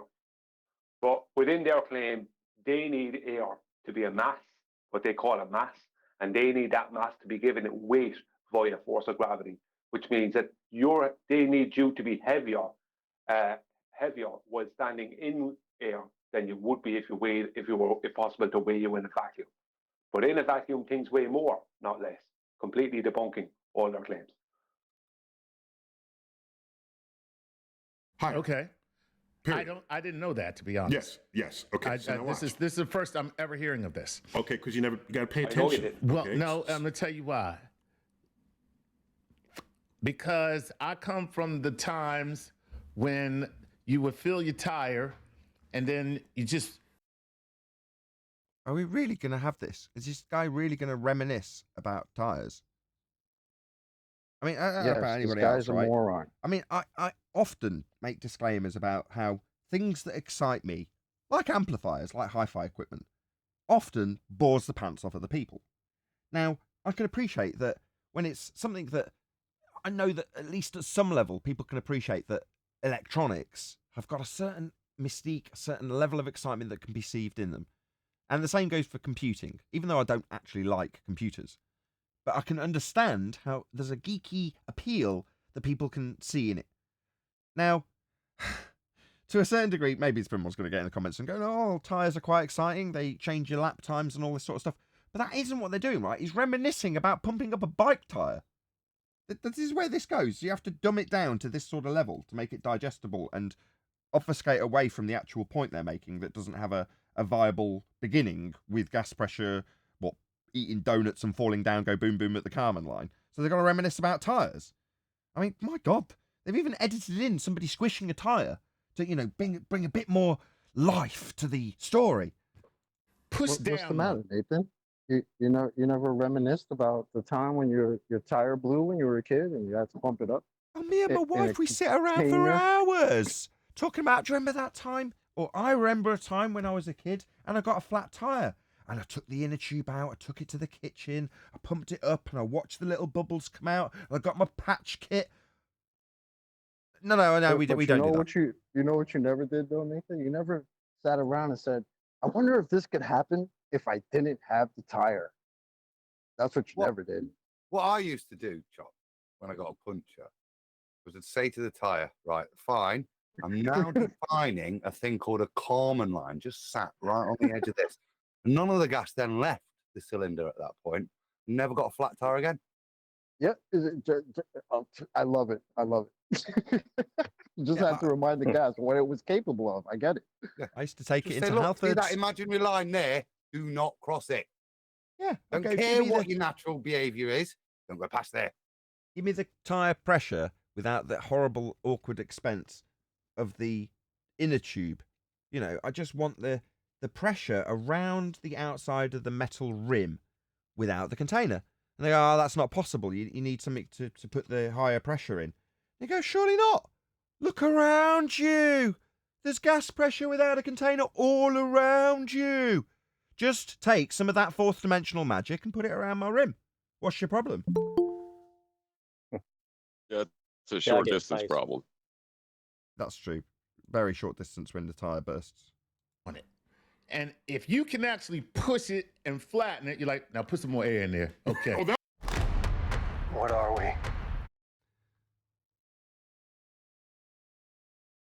Yeah. That's how you measure. And then once you couldn't do that, you'd be like, all right, it's time to go. It's time. Yeah. You want to use a gauge, okay? Right, exactly. Yeah, all right. So, and the gauge is calibrated to not count air pressure. All right. So that's how they work. All right. So now watch. You sitting on your bicycle, and the bicycle has tires, and the tires are in contact with the road. Obviously, the heavier... How's the person on the bicycle breathing if the sky is a vacuum? How did they manage to create a differential in the tyre between the lower pressure gas in the quote-unquote atmosphere, sphere-shaped air, and the tyre if the atmosphere, sphere-shaped air merely has an availability of volume to fill, like if you didn't have a tyre at all? How would it be possible to create that differential? And how is the person with the pump breathing if the sky's a vacuum? Heavier you are, the flatter the tire is going to look. True. Okay, okay, you know this. Well, yeah. Why does the tire flatten if you're heavier? Why does it do that? I'm going to tell you why. Because at all times, the pressure inside the tire per square inch times the square inches of tire in contact with the road has... Meanwhile, the sky is not a vacuum, outer space is fake, every claimed trip to the moon is fake because you can't travel from high pressure gas into an area of volume gas isn't filling, it violates the second law, debunking the moon landing. So while this dipshit's talking about tyres and how the pressure of a flat tyre is dissipating the per square inch of a value he can't achieve in his worldview, we're debunking the moon landing.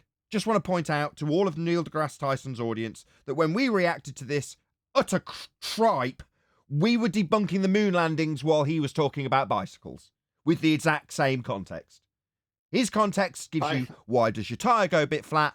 My context with PSI and how much pressure the gas is under debunks the moon landings. What a stark contrast, eh? Go ahead, whoever that was. Yeah, that was me. It's interesting. Now he's changing gears and going into gas pressure within the container, the tire. And what happens when he, weighing over 250 pounds, I think he says next, sits on it and how it kind of flattens and grabs more of the road, so more traction on the road. Now, what has this got to do? You see that the changeover is smart on their part because everyone could relate to this, but he forgot that you can't have it in the first place without containment. There's 3 pieces of asphalt, like tarmac, you know, road surfaces, and they're sat at a bar, right? And they're all having a chat away. One's the barman, and the one piece of asphalt or tarmac says to the barman, he says, I am hard, like strong as. He says, I'm a piece of motorway, like freeway. He says, I got cars going over me all day long, tyre pressures bouncing up and down on me all day long, hard as. The piece of asphalt next to him goes, yeah, right. Says, I'm an on-ramp. Says, people accelerate on me. I've got to be propped up. I'm at various angles. Tell you what, I've got a much harder life. I'm much harder than you. And the barman goes, yeah, whatever. As he starts talking, the door opens and another piece of black asphalt tarmac walks in and everyone in the bar goes quiet. And the on-ramp looks over to the bar and whispers. He goes, who's that? The barman goes, just don't mess with him. He's a psychopath. Genius. That was actually good. It's to equal your weight plus the weight of the bicycle. Psychopath. Wow. At all times. At all times. Okay. Okay, so. Okay. So, all right. So, if I have a big tire, like a kid's tire, okay? If I have one of those kind of tires, and it's huge, it might take 30 pounds per square inch. That's not uncommon, okay? 20 to 30 pounds per square inch. And there's a square inch of it in contact in the back and a square inch in contact with the front. There's 3 mints in a bar. Right, again, one's the barman. And the one mint says, I'm a Polo. He says, I'm the best flavour, got the most sugar. People love me, I'm a Polo. People absolutely adore me. The mint says to him next to him, he says, oh, I'm a humbug. He says, I'm like world famous. Everyone knows who I am. And, you know, that just makes me the best mint. The barman says, you ain't got nothing on me. As he's saying it, the door walks open and a circular mint with 3 X's walks in. And everyone in the bar goes quiet. And the humbug leans over to the barman and goes, who's he? The barman says, don't mess with him. He's mental. Add those up, it is holding up 60 pounds. That could be the weight of the bicycle plus the weight of the kid. Mm-hmm. Okay, you put a heavy kid on there, the bicycle has to hold up more weight against the air pressure in the tires. So the tires flatten a little more. My God, this is rudimentary. Ugh. But this is the trick, Nathan. This is the trick. Bore the audience to death. Bore them so much we tell jokes. No, that's part of it. Meaning, I think Chocolate says it already. But basically, instead of focusing on the impossibility of that tire holding any weight without a container, the tire itself, and the pressure building up in it, he goes on to describing it and taking the audience totally somewhere else on a point that's so obvious and boring that you forget what he did. He's saying the Earth has gas pressure, but without the tire. The whole Basically, like I said, you have to be a master of the false equivalence, right? Because this whole time, what is he talking about again? Oh, a container, gas pressure in a container. The same thing that all these rovers think we're crazy for talking about. But here's your man, your high priest, talking about that very thing. So is he ever going to get to why the Earth has gas pressure? Yeah, that's what he's doing. Is he ever going to get that? That's what he's doing. He's going to talk about how when you're sitting on your bike, there's more pressure at the bottom of the tire that's close to the road. And the reason there is because there's your weight on top of the tires. He's going to then juxtapose that with all the weight of the mass of atmosphere. Good call, Brian. Pushing down. Oh. Yeah, that's what he's doing. Brian's got there Yeah, before big we hit. did. Spot on. Well spotted. Of course, it's obvious to all of us now. Brian said it. But that's where it's going. I You're did spot know on. before, but I didn't want to say. No, not really. Wicked spot, Brian. Yeah, well called. Oh yeah, that's all they ever do. Well, it's just spotting how it's going to be done before they get there. It's just part of the fun, isn't it, Brian? And you got there before all of us, so kudos. Yeah. So the atmosphere, the column of air of atmosphere is the same as a man sitting on a bike. Right. Wow. We're getting there. We're getting Now there. Let you him get know there. why though. you can breathe. We'll give Brian props again when he gets there. This area. Right. Okay.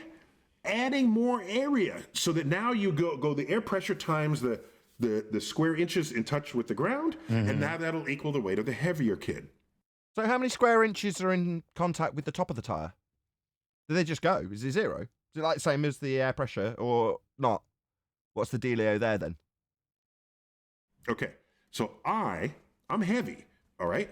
I'm 260 pounds right now. Okay? Okay. All right.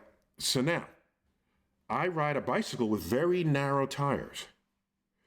The air pressure in those tires is 130 pounds per square inch. 130 pounds. Okay? Is it just 130 pounds on the bottom of the tyre? Or is it also on all parts of the tyre? Like in all directions? Does it really matter though? Because what he said was the air pressure in the tire. In the container. So for this example to be true, we're going to need a container. The tyre. Per tire. So watch what happens. Yeah. So what's the tyre around Earth? What does that look like? Earth got a tyre? It's called the magic tire. I deflated to that amount, and those tires. So in order to inflate it, you needed a container to inflate it with, to put the air pressure into. So how did air get into Earth's container? I mean, non-container. You know, how did it fill up? How did we achieve gas pressure? You know, when it was filling up, like with your tyre, you filled it into an area of volume, the tyre. What was the area of volume that was available when the first gas particle was produced at ground level and made its way out from the ground into the availability of space? What did it press on? I mean, it's left the ground. It's not going to press on that. It's going away from it. So what did that press on as Earth was being pumped up? Did it have a container to fill? Oh, it didn't? Well, what was the space the gas was filling then? What, just space? Well, then we'd have never achieved gas pressure. There'd be no pumping Earth up for us to be at the pressure we're at. Will flatten to slightly more than a square inch per tire. Because it's my weight plus the weight of the 22-pound bicycle, it's got to hold up 280 pounds. Right. So it's going to flatten slightly more than a square inch on each, and that is my tire. Okay? Okay. So who was asking this? What relevance has it got? Well, thanks for that. So, farm tractors have huge tires. Right. Huge tires. Huge? Wow. In that way, they put relatively low air pressure in them. That way, when the tires roll over the crops, it does minimal damage. Right. Because you're not digging in. You're not digging you in. don't It need that. spreads out. That's the pressure. Brilliant. Okay, you can still hold up the tractor. Right. If you get enough area coming down. Otherwise, it'd be leaving deep tracks in the road, and you can't have that. Not in your. Right, I see. Hold up the tractor. Yeah. That's not a downward vector. Right. So it's pushing it up. Right. The gas pressure is pushing up the weight of the tractor then. Right, I see. But it needs something to press on to be pushing up. What's above us in the sky that the gas is pressing on? Oh, nothing. It's just an area of volume the gas could fill. It's like dune buggies. Find They that all have... most. Gone. You find that most tractors that harvest wheat or corn, they don't want the tire to run over their crops, so they mostly skinny tires. So the path of the tractor only destroys whatever the tires go over. I mean, just putting less air in the tire is obviously much better for the crop. Let's forget the entire weight of the damn tractor itself. I mean, this is nonsense. This is so cringe. It's like listening to Beavis and Butthead talking about science. This is crazy. Can't stand these two. Perfect. With that, I'm going to say we will continue talking about Neil deGrasse Tyson in the after show. So stay tuned if you're watching on either Nathan Oakley 1980 or Nathan Oakley Premium Stream. Actually, there's been a super chat that's just come in, so I'll shout that out. And I may even do one more plug for my GoFundMe. Why not? As I'm going to be doing a shout out for this super chat. So shout out to Retro Bill. He says, Neil says the Earth is a little chubby at the centre. So obviously it has a spare tyre. Very good. Very good. I like it a lot. Okay, so in the live stream chat that's going by now, you'll hopefully see a link for my GoFundMe campaign, which is to replace the aging amplifiers that I've currently got to monitor this show. Pretty important piece of equipment, so I'm hoping I'll get some support, at least hopefully a third of the way there, so I can get at least one replacement for the one that's currently dead. So yes, so hopefully you'll click on that link, and if indeed you did not want to financially support that campaign, then go to the link and just share the campaign. So there we go. If you did want to donate, the only advice I'd give you is once you've set the amount that you actually want to contribute, just go down to the tip amount down at the bottom and just slide it to 0. They take a chunk anyway, so there's no point giving them extra amount once you do contribute to the campaign. So that's pretty much it. Please support my GoFundMe campaign. And again, another massive, huge, enormous thank you to both Discord and G+ Panel for making today's live show possible. Once again, stay tuned if you're watching on either Premiering Stream, as there will be an after show to follow. I've been Nathan Oakley, and I will see you all in the next video.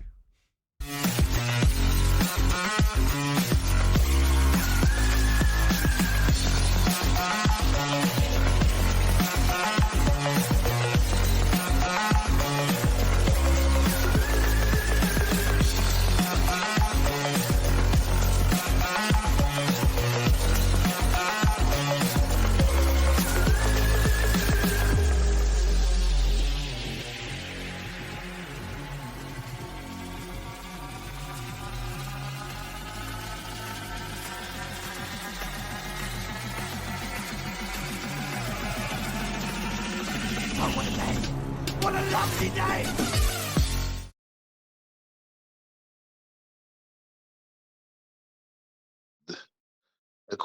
Trying to equate this to the Earth with a massive area, because there's so much area, the weight of gravity kind of like, smooths out our atmosphere across the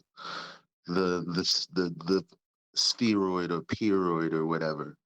It's like I don't know how I don't know how people will choose to go. I know it's not exactly the same, but look, I can imagine what you're saying. Like, no, it's supposed to be proof, not imagining what someone's saying. Keroid. I like that one. Have big, We've got to giant, stop bigging you up, Brian. like balloon tires. Well, that one is to increase traction on sand. Yeah, they don't dig into the sand, is what I'm saying. They don't dig into the sand, correct. And so tire pressure. What's he babbling about? Don't dig into the sand. You do realise that 99% of tyre development is about achieving better traction. What the hell is he babbling about? I don't know. You actually get more traction if you have less air in the tire. It's like kind of debunking his own nonsensical argument. Exactly. Yeah. Yeah. Well, he's gonna let it slide because it works for what he's trying to grease you over with. So Let it Master slide. of the false equivalency. Yeah, let it slide. No ABS on these tires. Pressure is all about how much weight are you holding up. And they will tell you in your car, if you're going to carry a heavy load, increase the air pressure in your tires so that your tires don't flatten out. Right. Right, because the gas is pushing up against whatever force is being created down. So it's resisting, it's pushing up, right? Okay. So it'd all be pushing up against the sky vacuum non-container. Yeah, we'd all be dead in your world. Yeah, we'd all be dead. Okay? If you increase the pressure from, let's say, 35 pounds to 45 pounds per square inch, that gets you extra support in all of your tires. In a typical car, how wide is a tire? It might be a foot. Well, 9 inches. 18 inches is a typical tire. No, not across. Yeah. What are you 18s. Right? God, we're going to get into a boring discussion about tire diameters. It's like listening to your boring uncle. I mean, And then what type of rims we're going to put on the tires. The Indy 500? What? At Amazon, discover electrifying offers, epic deals. 18 inches? Yeah, okay. All right. I'll give it to you. I don't know. I mean, we're both city people, so I don't, Well, yeah. I mean, I drive an SUV though, so they're 18, Oh, they're sitting okay, at fine. 18s. Fine, It's an fine. SUV. There you go. Okay. So yeah, you said car, and I'm Excuse really me, not thinking Mr. car. SUV. Okay. Yeah. Fine. I think so. A car might be. And it's not electric, and I'm very ashamed. oh God, this is so boring. But Well, there's a I'm buying an reason. electric. Sorry, go on.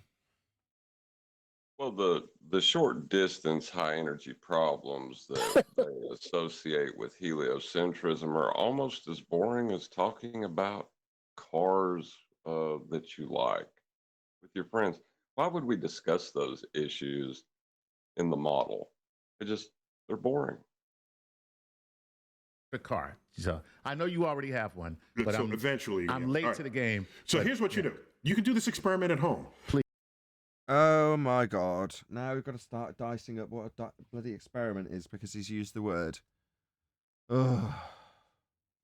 Cause and effect reasoning based on a hypothesis, based on a natural phenomena, where you vary that which you assume causes the effect.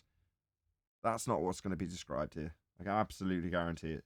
Please. Go look at how much of your tire is touching the ground.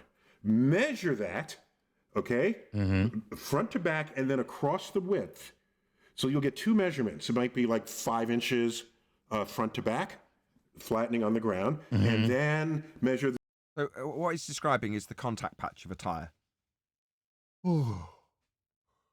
Fascinating stuff. Meanwhile, we debunked the moon landings with the same exact material. Now, you can't travel through a second law of thermodynamics violation sky vacuum with the gas at high pressure not being contained, and then someone traversing the non-contained gas, going past the gas that's not expanding into the sky vacuum to traverse the sky vacuum to land on the moon to claim that they took remote pictures. Yeah, that never happened. The moon landing. See how we can take the same source material and turn it into a moon landing debunking, and you're using it to describe contact patch area. Wow. What a profound difference.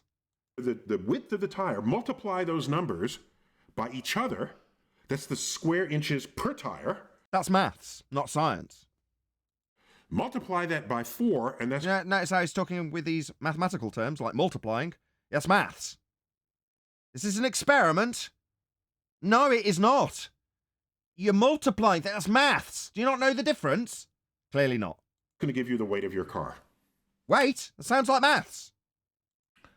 Get out of here. Yes. Nah, this maths ain't real. Yeah, so what? Even if it does, who cares? In your world, you've got a high-pressure gas next to a sky vacuum without it dispersing. That's So pretty he's wild. a pseudoscientist. Yeah, he is. He's just literally made a pseudoscience claim. Neil just got the definition from John earlier in the pre-show. Right, so yeah, where there's a claim of science, he very specifically said an experiment. Contextually, what is an experiment? Well, it's the actualization of a hypothesis in this context. That's what an experiment is. So when he says it, he's utilizing the terminology of science, in this case experiment, to grease the skids of his maths. So what does that make this? A pseudoscience claim. Yes, Neil. That makes sense just from what you just said. Correct. There's only one problem. What's that? I do not give a damn how much my car weighs. Chuck, do it for science. Oh, I will. I think there it goes again. Do it for science. Sorry, weighing things. He should weigh his car for science. Would that not be maths? Do it for science. Sorry, just in Didn't case you even didn't. weigh it, Nathan. Go on. Did he? He calculated it through his assumed air pressures, what his car would be. It's not even a weighing, just a straightforward calculation. You should get somewhere between, you're an SUV, somewhere between 1,500 pounds and a ton, 2,000, something like that. That makes sense. But all just by measuring the square inches. So, sorry, you have to know what your tire pressure is first. Right. Okay? That's on and the then sidewall. get your That's square easy. inches. Was that someone trying to get a word in? In the sidewall, or maybe if you're a modern car, it tells you on the they can tell you on the dashboard. On the dashboard, and so you got 4 tires and get the area. We heard. So it's front to back in contact, and then the width. Multiply those 2 numbers, then multiply by 4. There you and multiply by your air pressure. That's the weight of your car. That's the weight of your car. And so it's a way to weigh your car without going to a scale. That's pretty cool. Your tires are doing it all by themselves. And that's science, is it? Wow. Didn't sound much like cause and effect reasoning based on a hypothesis to me. Sound like a bit of maths to me. Why are you stealing valor from science for this? You didn't even need to in that instance. Now, all I need to do is figure out the calculation to put... Just to answer my own question, the reason he does that is because if he does it often enough, it won't get noticed when he does it when it's really important. So if he's stealing valor for science when he's doing the maths for tyres, he can do the same when he does the maths for heliocentrism. It's the same trick, just with much, much higher stakes when he does it for heliocentrism. So rather than just having the stakes always be high whenever he uses that magic trick, that's juxtaposing maths for science, he does it for everything. Doesn't need to do it here. Go on. Sorry for stepping on you. Same crap. No, I was going to say, no, he's doing something else though here as well. Yes, I was me who going to step in a few minutes ago. He's doing something else here. He's calling something a measurement after proving it's just a calculation. So he's saying that you're measuring the weight of your car via the air pressure in the tires, right? But you're not. You're calculating an average of what it would be based on that air pressure. So he's juxtaposing a measurement for calculation. So he's doing 2 things. He's claiming science and he's claiming measurement. Well spotted. And really what he has is calculation. Really well spotted. Second time. Kudos. Yes. So just to summarise what Brian's just said, very well spotted again, is that this isn't just that magic trick that I described. He also needs to do the same process of juxtaposing what is claimed to be a measurement that's taken in physicality. And he's got descriptions of doing things physically when he takes the measurement of the tyres front to back and but he's not weighing it, is he? He's performing a calculation. But he's telling you that's another way of, and I quote, weighing your car. No, weighing your car would be putting it on a scale, not deriving your maths version of what the weight would be when you calculate it based on the expanded area of the contact patch. That's not weighing it. But he's doing that as a magic trick so that, again, when the stakes are much higher and he's substituted in calculations for measurements, you won't notice. In this instance, again, not really that necessary, is it? But he's got to keep up that charade. It's like in The Prestige, when he's talking about how does the magician with the bowl of a massive heavy bowl with a fish in it, and he hobbles onto the stage, this old magician, waves his magic wand, lifts up a blanket, and the bowl appears. It's massive. It's got a fish in it. How does he do it? Well, the magician who's explaining the trick goes to the back door after the show and shows his fellow magician, the old man, hobbling out of the back of the theatre. And the magician says to him, that's the trick. Not making the bowl appear on the table. making everybody think he's too weak to carry it between his legs as he hobbles onto stage. You don't realise that he's obviously carrying the thing between his legs, and he's just mastered it so you can't tell. But to keep that charade up, that's when the stakes are high. But you have to keep that act up when the stakes are lower, so that it's all seeming normal. He just looks like he's hobbling along all the time. He's got to maintain the act the whole time. That's what Tyson's doing. If you're going to substitute in measurements for calculations for important stuff that involves the heliocentric worldview, stakes are high, you've got to do it when you're talking about a bike tyre with much lower stakes. It becomes the norm. That's the trick. Well, he's What nice you're at this trick. describing, what you're Sorry. describing isn't. Sorry.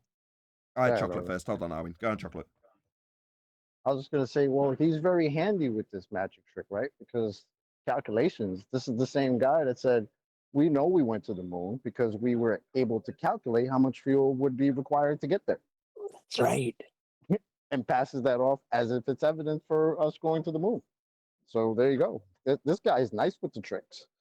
Right. Well, it's just the same as saying, I'm going to weigh this car and then just look it up in the manual what it is said to have as weight and then say, see, I weighed it. Here's the weight. It's not. It's just looking something up. It had been weighed, presumably, before that, but you're not actually weighing by just looking up the number. So it's all mixing it in, what you guys were saying. Yeah. Aunt Gail and Uncle Daryl in the back seat. That's a different calculation. So it'll either flatten the tires some more. Believe me, it's going to flatten the tires, brother. Which will do. So then the car is giving itself a way to hold them up. Or you increase the air pressure so that at the same area in contact with the ground, it holds them up. That's what. Yeah, that's sweet. And up, right? Not down, go boom, boom. That's what I was just going to say. He's saying up. So the gas is opposing them.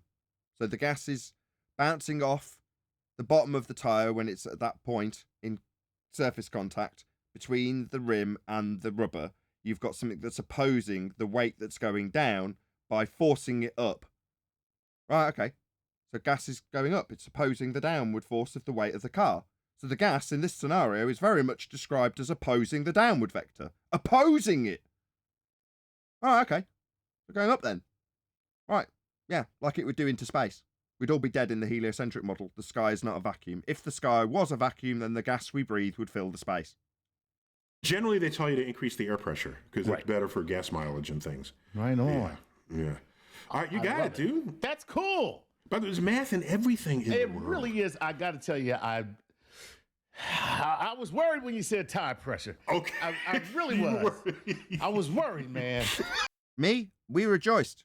Here, we debunked the moon landing with it. You were worried about it because you were talking about tyres? Okay. Well, I mean, obviously, different strokes for different folks. I took a moon landing debunking out of this example, my friend. So Why just, is just he a quick getting, one. why is he getting Doesn't scared belong- of tire pressure being mentioned? Maybe he was worried because Earth needs a container to have gas pressure. I don't know why he was worried, Arwin. That's just a throwaway comment. I thought it's to lend the same level of credence and importance to the mundane nature of tyres for that same magic trick. This is the magician walking out the back of the theatre. It's the inconsequential walk to the car where he doesn't have to hobble along. The stakes aren't high. But he does it anyway. Nah, I think this one is him putting his high priest on a higher pedestal by saying, I was worried about tire pressure because, you know, you're Neil deGrasse Tyson.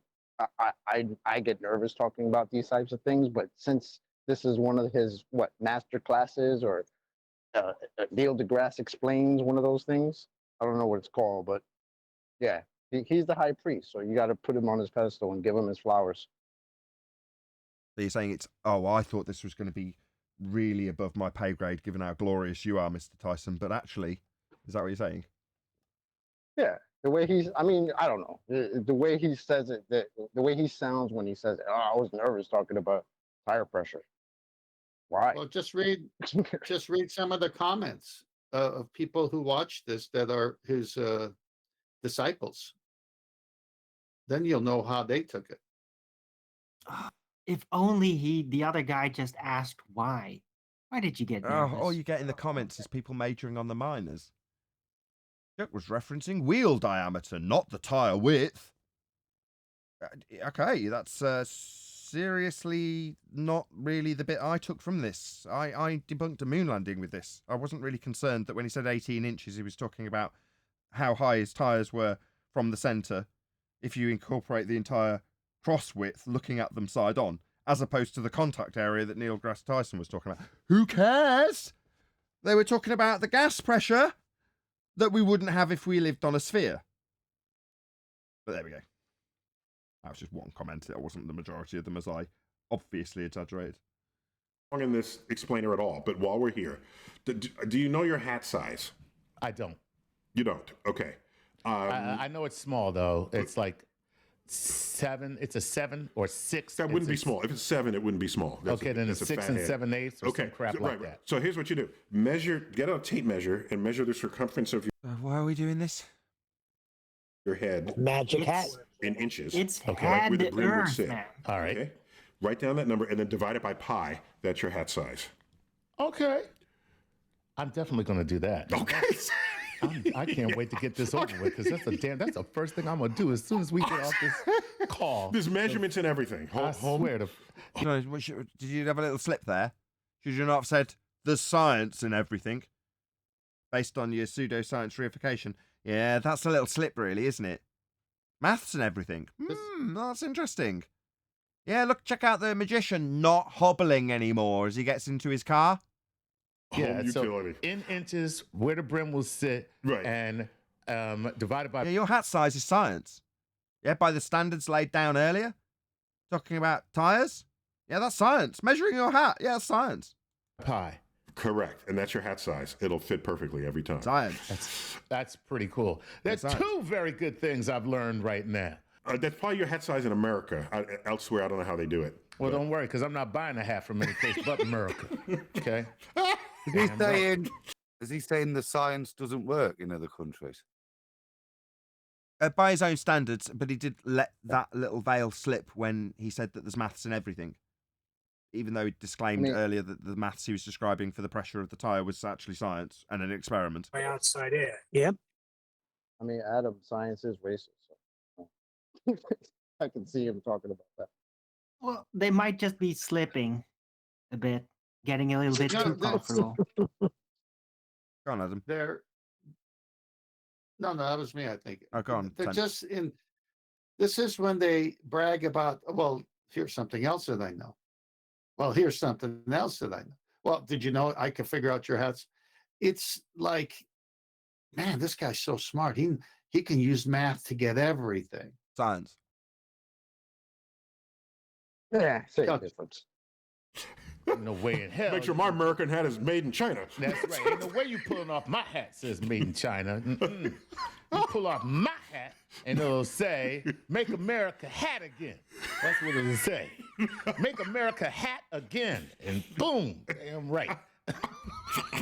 Wow, riveting stuff, man. Really intellectual. Like I keep saying, we debunked the moon landings with this same source material. What a contrast. America, baby. The hell, that's what I'm talking about. This is evidence. It's time to end this explainer. Okay. This has been yet another Star Talk explainer. Chuck, thanks for being there. Always a pleasure. Okay. That a joke. An explainer. Thank you very much. What kind of way to round out the show is that? I mean, they were talking just nonsense at the end. Now it made me forget what they were even talking about, but I guess that it was probably the intention of rounding out like that. Right. No, this is the way they do it. They do comedy as a means of, we've explained the tough stuff already. Now we'll just go comedy. And hopefully people on FED won't catch us doing our little trick.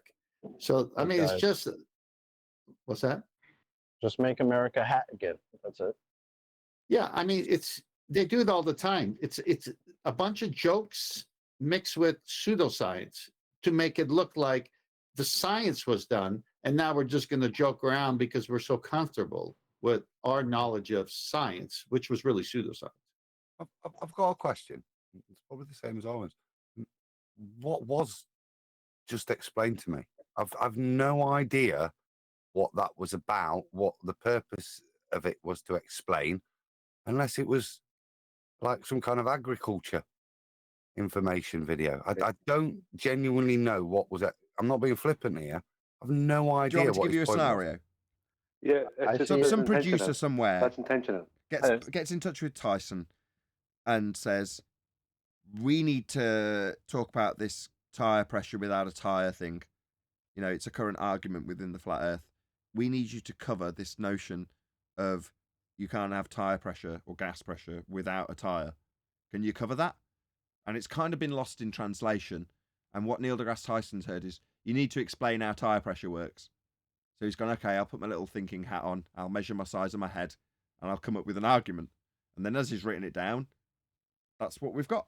There you go. There's a scenario for you. It's true because I made it up myself. Well, I think scenario. it just What's moved happening on is a bit because they different. thought it was too tiresome to get into the tire pressure. Good one, Howard. Not bad. It's Nathan thinks it's only not that. But no, what's actually happening here is different. They're taking you away from what they were talking about by having this interlude in between. And when they come back, and they'll do this maybe again, they will stretch out enough time, mental time, between the tire being an actual container and that you can create pressure in. Eventually, they will be talking about an atmosphere where there is no container. But they will remind you of the bits that they need to remind you of when it comes to the tire, but without mentioning the tire. They will talk about the pressure, weight, things like that, but they won't talk about the tire when they get to the atmosphere part. They'll talk about gravity. And Gotcha. this is what So it is. it's All a- this nonsense interludes. It's a taking it's your a attention. nonsensical non sequitur, so that they don't have to tread carefully anymore. Yeah, it's Yeah, just but he taking did. your He did it in reverse. Tread He taking your did it attention in away. reverse. He did it in reverse, though, Brian. He spoke about the atmosphere before he went into the tire. Right? Yeah, and he's But going to this bring one, it back to he's that. playing.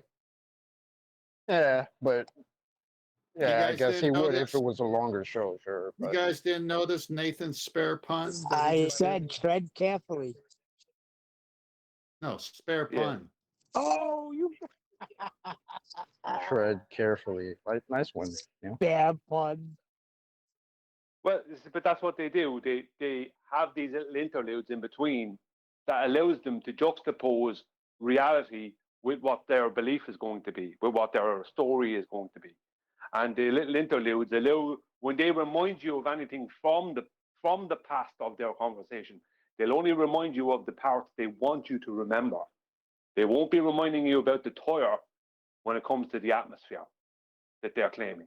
They'll be reminding you about other parts, but not the tire, not the container. They won't say the word container. They won't be saying that until after the trick is done. Then they might call gravity the container. But that's different. And if you want to know about that, go to this video. Do you know what I mean? There won't be any explanation at that point. Gravity is explained in this other video. That's how they'll do it. No, spot on. That's what they do. That's why they go to comedy. And you said it's an interlude, and then they bring you back and leave out something from the first thing and say, there you go. That's how Earth works. Can I just point out though that That's what Brian abracadabra called, trickster. what Brian predicted didn't actually happen? In other words, props still due to you, Brian, because even though it wasn't even inferred, unless I missed something, they didn't go where you were suggesting they would go. They didn't connect it. And I think they didn't need to. They were, in many ways, more wise to just cover the topic of tyre pressure in total isolation, straight out of the blue, and don't even link it back in any way, shape or form to heliocentrism, because then they're never going to have to answer for their weak-ass justification for the atmospheric connection without the tyre in your comparison, and having the force of the bottom of the tyre compared to the bottom, the pressure at the top of the atmosphere. Why link it to that for people to analyse it when you could just end without ever mentioning it? So that's what they chose to do. Nathan, do you think that Yeah. is going to satisfy people that want answers for the things they've been hearing on Flat Earth Debate with can't have gas pressure Hold without on, containment. hold on. You think that's going to whoa, satisfy that? hold on, I- Neil. You're taking this quantum leap forward like this is actually a response to us, like we've got any evidence to It suggest that. is. Based on you saying it is, that's not quite strong enough evidence for me, I'm afraid. You said 7 No, days I ago under- this video came out. Go ahead, I Brian. get it, Neil. I get right. We talk about you can't have gas pressure without a container. You can't go into a garage and ask for the nice, cushy air pressure without the uncomfortable expense of the tyre. That's one of the examples we directly give. Does it seem coincidental that Neil deGrasse Tyson, a stark heliocentric priest, who is directly what we stand against, is addressing a very direct point that undoes his heliocentric model by only addressing very specifically how tyre pressure works? No, it's too loose. Unless you show me some evidence. Else would be I- talking about tire pressure. I'm sorry, Brian. Go ahead. Just on what Nathan said to me a few minutes ago there, before it's lost. No, I understand what you're saying, Nathan, but I predict that this will happen towards the end.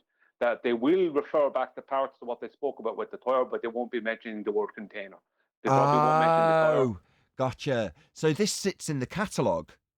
Oh, you remember the other time on that show that's in no playlists, where we talked about how you achieve that higher pressure at the bottom of the tyre, but they won't cross-reference the tyre. That's your point. So it'll be back in that video where we talked about gas pressure.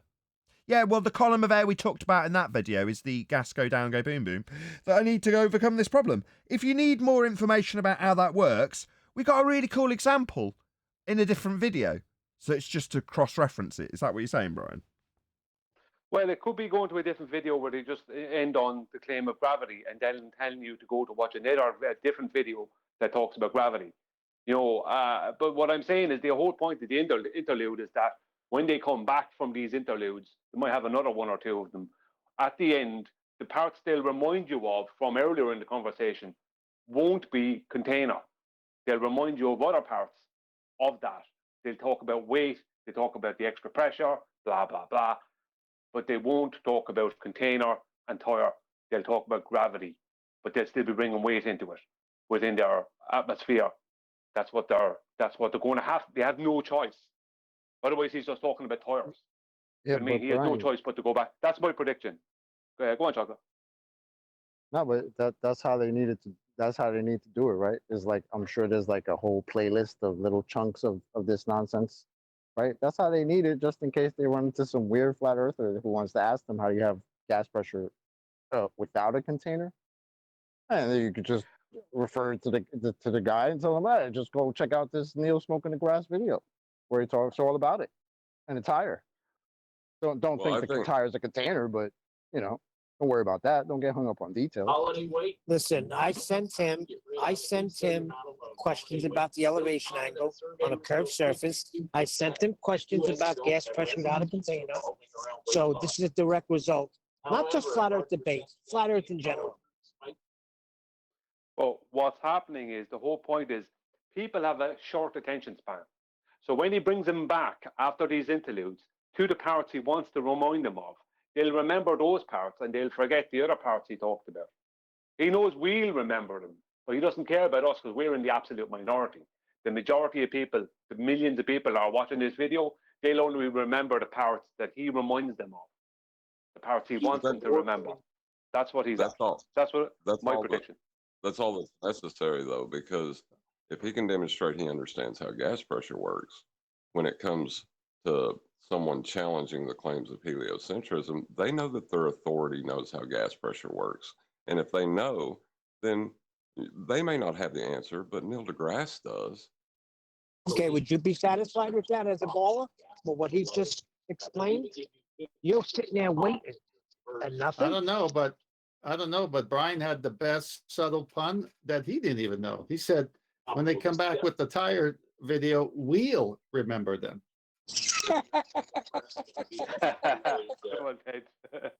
You're going to have to stop giving so much praise to Brian. You're going to inflate his ego. Oh, Good one.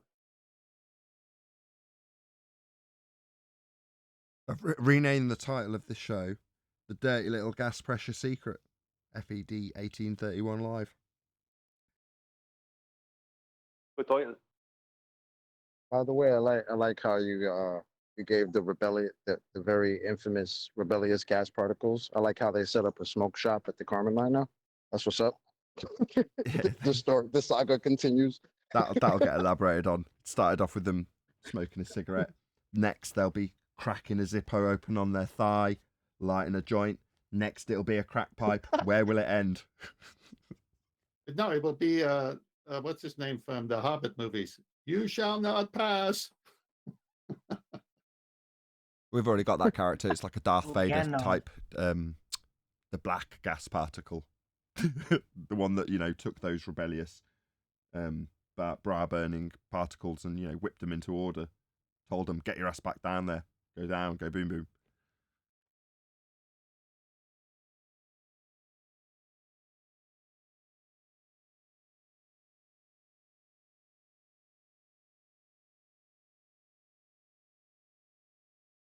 I mean, if there's a pause, I'll obviously suggest that anybody watching this on the Uncut and After show goes and supports my GoFundMe campaign. It'd only be right. It's only in good taste that I do so. Well, after that show, Oh, we're God. kind You of don't play bored any and more of the tired. video? Oh, shit. That's I'm it, glad Brian. you I said- didn't know. I don't think you realised that. You thought that that's where they were going to then segue into something that did use your example, which was brilliant. But no, that's the end of the video. That's why I asked. All right, What we'll the address hell Tyson. was that Keep about? looking up. Right. Yeah, that's it. There's no more. And you gotta admit they had to tread lightly. And they did. Because as a baller, I got no questions answered. Did they literally just explain how a tire works? Yep. Why bother? That's it. That's what I said That's it. earlier. Why bother even juxtaposing it with the very point that they're going to be raising it for, according to Neil, if we accept that, which is to say that you can't have gas pressure, tire pressure without the tire. Well, yeah, they'd need to juxtapose it. But why? Why? Just cover the tire and nothing else, and then what's he left himself vulnerable to? Other than me taking the example with the gas pressure itself, and I'm glad I did it. I thought it was a bit too abrupt and might not go over with the audience, actually, but tell a few jokes, and then at the point that he actually brings up how gas pressure works, point out that debunks the moon landings. Take it to a whole different level, because he's not taking it there, so I'm really glad I did, because he didn't juxtapose it at all. In other words, he's thinking, if I leave no opportunity to compare this to the heliocentric model, there's no opportunity for someone responding to it to pull it apart and compare how it doesn't work within my example of heliocentrism. So I just won't give it. Well, I've got no issue stopping it in the middle of something that's not related because he's talking about gas pressure alone and use that example to talk about how the sky is not a vacuum. Don't need him to compare it. I can do it. But that's presumably, if I'm going along with Neil's mentality that this is actually a response, a bit grandiose, but I'll go along with it for the sake of the example. That's the reason why you do that. Why even draw the comparison? And he hasn't. That was it. Makes sense. Makes sense because what I thought he was doing. I'll be quick, 1 second. What I thought he was doing is, like you have a guest on a show like Graham Norton's or something like that. Then they have a break. You have like an advert break. And then they come back and there's a new guest. It separates the two guests. So the audience and listening are listening to this first guest. Then there's an adverts break, which is the interlude. Then they come back and there's a new guest. So it's like a fresh thing. And I thought it was like a compartmentalized type thing they were doing, where when they go to the new guest, which would be their atmosphere and a weight of atmosphere created by a force of gravity, that they were only going to refer back to the parts of the old guest that suited them. That's what I thought they were doing. But they probably just totally, because the adverts was the kind of they take our attention away from the old guest. But they've probably just what they're doing now, it seems, is compartmentalizing everything. So there will be another video about gravity. So when they watch this video, you ask them, but what about the atmosphere? Well, you need to watch the video about gravity. Do you know what I mean? And so by the time you get to watch the video about gravity, a lot of what was said in this, if you're an ordinary everyday person, you're just going to look past. You're going to remember, hang on, container, you need a container. It's only people like us to remind people gas pressure needs a container. We're the ones reminding people of that, and we're hardly heard because we're in such minority. So you're right, saying Nathan. there's going to be another video? Well, no, he'll have a video about gravity, or he'll tell someone to go watch a video about gravity. The point is that he's not going to add it in this video. Or it could be the reverse. He's already made. I mean, because he's got videos on gravity already, right? But then he comes up with this one, so it could be reverse. He could talk about gravity, and then somebody will say, "Oh, how does gravity affect air pressure?" And then they could refer him to this video. Now I don't know which one was. I don't know how old this video was, but it could work either way because this is the problem with the heliocentric model, right? It's all little pieces of nonsense that they've put together and try to figure out some way to logically make it make sense. And that's what they do. They don't make arguments with us. This is why this is not a debate. All they do is spend time telling us a story and telling us how that story is accurate. That's it. They don't have any evidence. They obviously don't need it because they could just show people when they're kids a picture of a magical spinning water ball. That's it. Yeah, they compartmentalize their claims, and that's what it seems like they're doing now with their videos. The likes of Neil deGrasse Tyson. They're going to compartmentalize their videos. So this one is about how a tire works with gas pressure, and basically how gas pressure works. And the other video will be about gravity, and he won't be talking about tires at all. So Nathan, you're right. That's what they're doing. It's a smarter option. Yeah. Why run the risk? Why do it? You just don't mention it. It's not the heliocentric. Go on, John. Hold on. John wants to get his thing about this being a long-scale problem or something. Go ahead, John. Right. And how can you expect them to apply high-energy states and short-distance problems to their model? It just doesn't seem fair to me that y'all are judging him so harshly. I could guess he was going to say that, Nathan. Eventually, someone will acknowledge what you've said, and it won't go over everybody's head, John. But till then, you and I will chuckle along. You know. Are there no short distances up there? I thought Adam might pipe in at that point. That was my encouragement for you, Adam. But you obviously felt for the bait. Go ahead. You're alluding to it being a short distance, this ship. Are there no short distances? The higher we go up. Well, of course they are, but that's a high energy problem.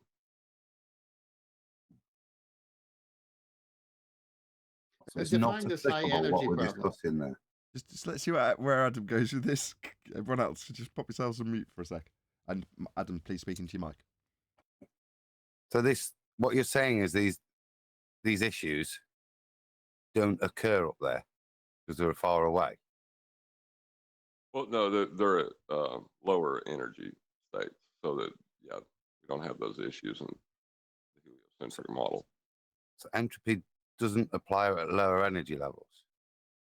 Right, it does not apply to the heliocentric model. Correct. Doesn't apply to the Earth. Entropy doesn't apply to the Earth. That's correct. That's correct. Okay. Heliocentric model, yes. He said heliocentric model, though. That's how they settle that claim. It's fine then. I'd go with that. Well, hold on. Where are you going to go with that? I'm just seeing what your reaction is to that, Adam. Well, I just want confirmation that entropy doesn't apply to the Earth. That's your answer to do you need me to, why there might be a bark problem. at you with a rumpus quote? No, Well, the second law of thermodynamics does not apply to the Earth. There you go. How was that? I'm going to pull that up, too. Model. In the heliocentric model, you forgot that part of it. Okay, for the audience's benefit, while there's a short pause and everyone's umming and ahhing about how this is going to get dealt with, what's being put across is that to get around the fact that throughout the entire discussion with Neil deGrasse Tyson, what I'm barking back at him in response is that there's a description. That's all the second law of thermodynamics is. But what is that description? It's a description of how gas behaves. Yeah? Well, to get around that fact, the rebuttal is how gas behaves doesn't apply to the heliocentric model. The second law of thermodynamics does not apply to the Earth. That's the argument. That's the response once you get to anti-flat Earth rhetoric to defend the undefensible. But that's for the summary for the audience now. Hopefully that's given everyone a few seconds to sort of gather their thoughts in this regard. I just find it amusing, and so does John, which I like. You will have that audio in about a few seconds, and after the Oh, perfect. So what we're going But to the get? heliocentric model, Go the on. heliocentric model includes Earth. It's just a model. We're talking about the modelling of the description of the heliocentric sphere Earth in a vacuum as a model. That in you could also juxtapose that and say, when we show you a sphere Earth in a vacuum, just as the geography lies for the sake of argument, well, the gravity doesn't apply to that model in that particular context. Well, the heliocentric model overall, when you're talking about how gas behaves in a vacuum, that isn't applicable. It's governed by pseudo-Riemannian force space-time bending. That's what governs everything in that model. Therefore, ergo, the second law of thermodynamics does not apply. Just play Rumpus's quote. The second law of thermodynamics does not apply to the Earth. Well, we have you on record saying that. It's just Where have you got me on record saying that entropy doesn't apply to the Earth? I'd never say such a thing. The second law of thermodynamics does not apply to the Earth. The second law of thermodynamics does not apply to the Earth. There you go. But I've got a distinguishment there. Because I was about to say I'm still going to say to John, correct answer. I can't argue with your answer in that entropy, second law, doesn't apply to the heliocentric model. And that I would agree with. But to make, like the Rumpus makes the statement to the Earth, that I've got to disagree with. Does apply, that's where it's derived from. Yeah. Now, does it apply to the heliocentric model? No, it makes no, as you said, at best it's Einsteinian, but it makes no accommodation, and I've never seen it within. Can everyone hear Adam getting to the end of this conclusion? Go ahead, Adam. I've never seen it mentioned or accounted for within the heliocentric model. To say it's not part of it, so I concede, John. Question, Adam? I think what John did. You go, Chocolate. I'll go after. Good fun, though, isn't it, John? Once you get something like that, because it's an impasse for me, right? What do I say when somebody, if I rephrase it, this law of nature doesn't apply to nature? How do you respond to that? I mean, it's a complete nonsense, but that is their response, and they'll stand by it. Well, this law of nature doesn't apply to the model of nature. Yes, that's more accurate. I thought the best part of what John did there was when he had Adam say and bring in Earth, because Adam brought reality into it. He brought Earth into it. But he was in. Yeah, but when earlier on, when John said when you said you're saying that entropy doesn't apply, and John said yes to the heliocentric model, so to Earth. So you were juxtaposing, because of what John did, reality Earth with the heliocentric model, which is what John wanted. That's when he responded to that. That's when I twigged what he was meaning, and that's why I conceded. Right.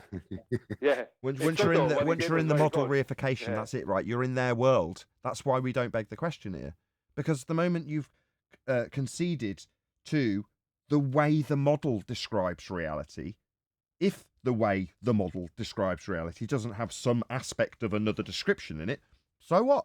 That's perfectly acceptable within the confines of that. So, if we could see the model, that don't count no more. You don't need to see it to know that it doesn't account for the second law. That's an honest statement that a baller would make you as a rebuttal. It was a misspeak by Rumpus, actually. So the reason he denied saying it was because when he initially said it, he didn't mean to say it in the way he said it. I'm speaking on his behalf, which I don't give a crap if he objects to.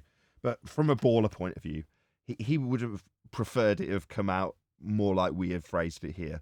The second law of thermodynamics doesn't apply to the heliocentric model, would be far more acceptable and defendable than the second law of thermodynamics does not apply to the Earth, because that's indefensible in every way, but that's why he immediately denied saying it. I don't see how the second law of thermodynamics does not apply to the Earth. Well, we have you on record saying that. It's just Where have you got me on record saying that entropy doesn't apply to the Earth? I'd never say such a thing. He denies it. And the reason he denies it is because it's not a very easily defendable position. But I don't think he intended to say it when he came across in the heated debate. I can't believe I'm having to defend Rumpus in this regard. But useful misspeak for us. But I just don't want anybody to say, oh, well, you're misrepresenting. Even Rumpus, I'd rather make the disclaimer. I don't think he intentionally meant it to come out that way. But it doesn't make any difference because he thinks the model is the world. Now, he doesn't think the connection, he doesn't get the connection between the second law and entropy. Oh, he's just thick. He doesn't realise that the second law of thermodynamics is entropy. Oh, he's just dumb then.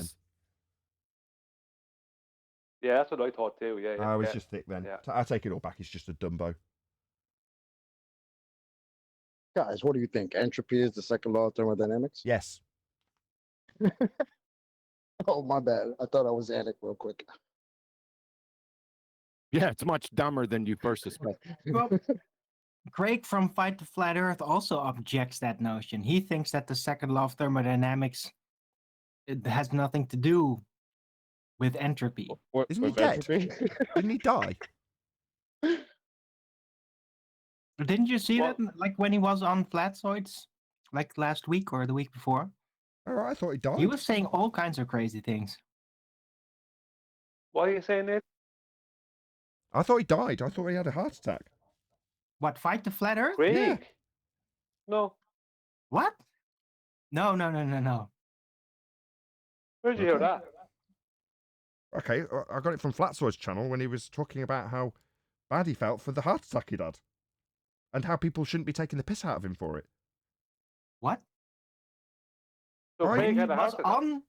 on Flatzoids. He On talked about that. Flatzoids, Flatzoid specifically was wishing Craig a recovery for a heart attack. Now, I'm not being funny or anything, but as far as I am concerned, heart attacks kill you. Am I missing something? No, Not not all the time. always.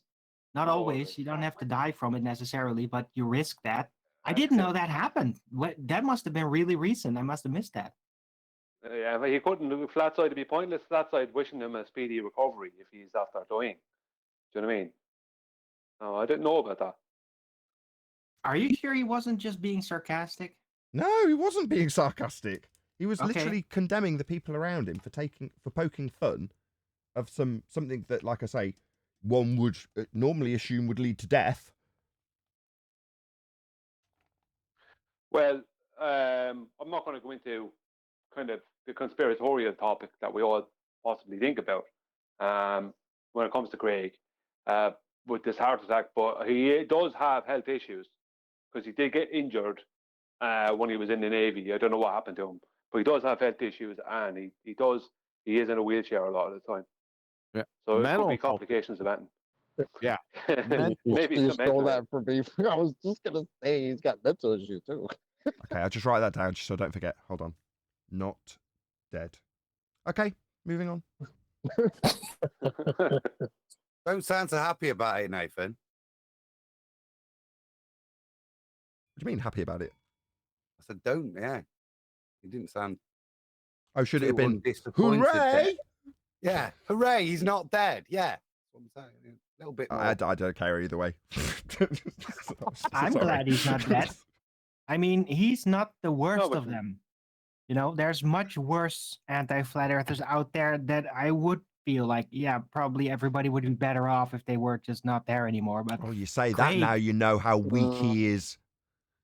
But I He know literally how called flat sneaky earthers and child gross users for and teaching. backstabby and kind of Yeah, gay he yeah. can be. I know, but Yeah, he would It's get not punched in the that mouth. I don't bad, give a shit about him. Well, what I'd say in Craig's in his defense is he always put his face out there and his name, and he was never hiding behind sock accounts and stuff like that. So, and okay, he is a pain in the backside. I'm not going to say he's not, and he can be an idiot, but at least he's up front in that way. You if think Craig understand what I mean. doesn't hide behind sock accounts? Okay. Well, what I'm saying is he does have a main account that he will comment with. I He's see. not He just a doesn't sock account. only have sock accounts. I see. Yeah, because there's plenty of people out there who only have a sock account, and it's kind of pathetic. right. So he's a better numpty piece of shit. Correct. So you're saying for having the courage and distinction to stand by your own words, that elevates him above the rest of the baltards. I see. Well, what I would say about him is this: I wouldn't be wishing death on him. He has a family and stuff like that. I would be wishing that he lives and that he lives to see where he's been wrong and incorrect, and has to admit it. That's what I would like. I agree. I have no such desire. Why would I wish death on him? There's no reason. No, to do me that, neither. But that I've way got with no him. desire in either direction. In other words, I wouldn't wish death on the guy, but I wouldn't also care either way if he's suddenly, alive in 20 years when the news comes on and that's the standard he's going to want, right? The news telling him, oh, by the way, it's flat. Or, by the way, we didn't go to the moon. Or they disclaim something that infers that it isn't the case and everyone accepts it at that point. What, you want to see his reaction to that? Well, I don't care about that either by the same standard. You think somebody's going to cure pretender clownism or being delusional? You don't cure that. Well, maybe frontal lobotomy. But You other can than never that- really tell. Yeah, Now, circumstances do change insanity. Circumstances can. And I think that on average, Craig has a slightly higher potential to actually come out of this. You know where they'd out of go? this situation he's in. You know where they go in this hypothetical scenario 20 years from now? Where would be left for them to go is the Church of Scientology. That would be the last bastion or whatever they call it, the last saloon on the highway. That's where they'd end up, because that's how they're going to keep heliocentrism tucked up in a nice little shelf somewhere, by keeping Scientology, which is the same exact origins, roots, story, backstory, geometry, everything. It's all identical. So it's a nice little neat religious package that they can tuck up. They've already got it all buried underground on gold tablets or whatever they've got in vaults. So yeah, they've got that all wrapped up. When they wrap it all up, your choices as an anti-flat earther won't be, I'll still be with the mainstream rhetoric and the consensus behind me, because it won't be. So you'll have, if you've Well, still got Nathan, your die-hard heliocentric belief, you'll have the Church of Scientology to go to, and that'll be it. Nathan, if 20 years from now, what you say happens, that will definitely give all of them a heart attack. Perhaps. I think it would be. We've speculated about this in the past, based on the opinions of people like Conspiracy Cats. When he talks about the level of stress or de-stress that you'd suffer, hypothetically speaking, if you were to contemplate the level of deception that is obviously going to be the case if the world was flat and they had lied to you. Well, these aren't my words. I'm paraphrasing Conspiracy Cat's concern about exactly that. But that would push a lot of them over the edge. But maybe it's pressure that caused Craig to have the heart attack, being under pressure. He brought a lot of negative attention to him over the years with his attitude towards people, the way he dealt with a lot of people for a long time. Karma's a bitch. It's kind of that in a way that he kind of brought it up. He might have brought so much pressure upon himself that he can't, because that stuff culminates inside it. Now maybe not. Maybe he doesn't care. Maybe it's not. Yeah, reality, Brian. It's reality setting in and giving people heart attacks that oppose it. Maybe don't talk about people's kids. Maybe don't call people child abusers. Maybe don't call something people that you slackers. don't. No, I mean, come on, guys. Like, no. It's like, just no. Just no. I mean, no, they're I think I know presumably what Eli's criticising saying. him for doing this, actually, Eli. I don't think you've missed a bit of the context, I think. No, I've been here the whole time. I just, You think it's I left reasonable my that violin at home. I'm I sorry. know the backstory to that. He claims Bev's a child abuser because he teaches his kid about level. That's the yes, basic. I wouldn't be having that in the same conversation as his current state. It just wouldn't be in the same conversation. Fair enough. I just wouldn't. If it was a live I show, wouldn't. no, Eli's right. If this was a live show, I'd be putting a stop to this, wouldn't I? Hold your hand out in front of you. Is that your physical hand you're seeing? Someone's got some sound bites ready. Biblically Hey, speaking, God takes no pleasure in the death of a sinner. Pardon me, Jim. If I could say something, Go ahead, I D-Rose. caught the tail end because I'm working with patients, but this is how I look at it. The detriment that it could be psychological, like you said, Conspiracy Cat said, when somebody finds out that they've been lied, it's the same thing. Like, say, a grown person, whether they make 18 or whether they make 21, finds out who their real father is or parents are as an adopted child. They've been lied all their lives, regardless of why the parent, the foster parents lied or whoever the guardian lied.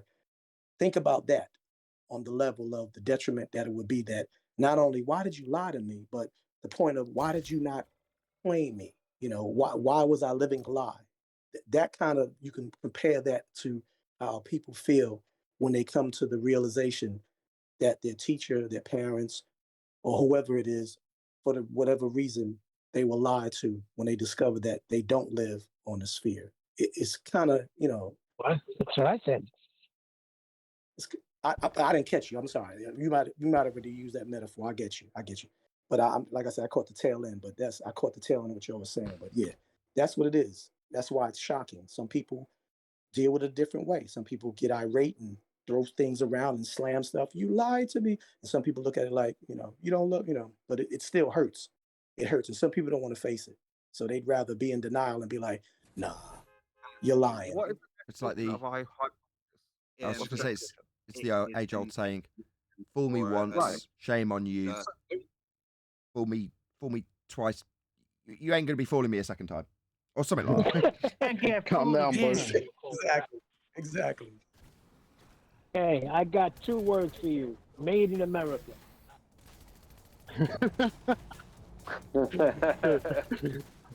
Says by our fine leader. Have you heard he fell down the stairs of the plane, the jet that the president's driving around in? Fell down again. Oh, this time he fell down, because last time he fell up last time. They're going to have to put out those blow-up slides for him. For emergency slides. You see Biden going, wee!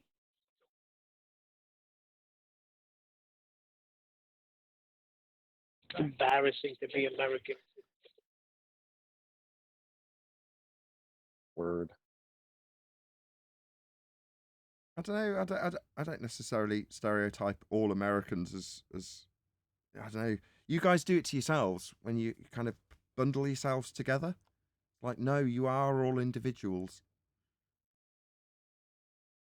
Yeah, but he's supposed to be the commander-in-chief of a nation, and the guy can't utter 5 words without mumbling and stuttering and stumbling. But that's what he means, that we do it to ourselves. I tell people that all the time, like, what is this game that we're playing that we're really not playing, right? I got it.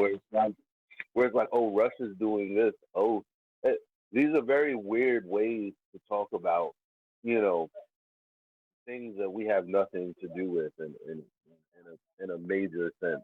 Like, we're just people. Like, I can talk about my house that way versus another house, or even a neighborhood in another neighborhood. Like, but that's as far as I would go with doing all that. Like, to be like, yeah, America this and the Chinese, that means nothing. Like, how many people directly in China do I know to be talking about those people? They probably don't like their government either. I just don't like when we generalize, it does. Do you see the common, Eli, do you see the common denominator with what you just said and the housekeeping questions? So when we ask the housekeeping questions, can you have gas pressure without a container? Everyone knows what the obvious answer is. And then if you compare it to what we're talking about now, hey, this guy doesn't know his thing from his thing. No, they don't do that. They say, why is this happening? What's going on? It's like they purposely don't say what's obvious, like you would with gas pressure or what's going on. They just say, what's going on? I don't get it. It's like, oh, you don't get it. This guy's a puppet. He was placed there. He could barely walk.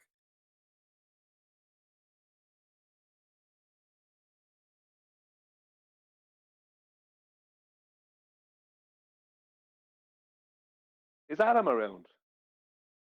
I am. He's actually very thin, but he's around too. A little bit in the middle. Would you be interested in? Would you be interested? I don't know if it's the right time in sharing that thing I sent to you yesterday. Or are you in a position to do it? Because I want. I'm at the PC. Give me a second. I'll call it. Yeah, up. because your maths is better than mine. But I understand what he's saying. But your maths is. I've already corrected him. I had a look at it. Yeah, I don't see the point in it. I'll show. I'll pull it. Trying to convince a TikToker named Globe Man to come on.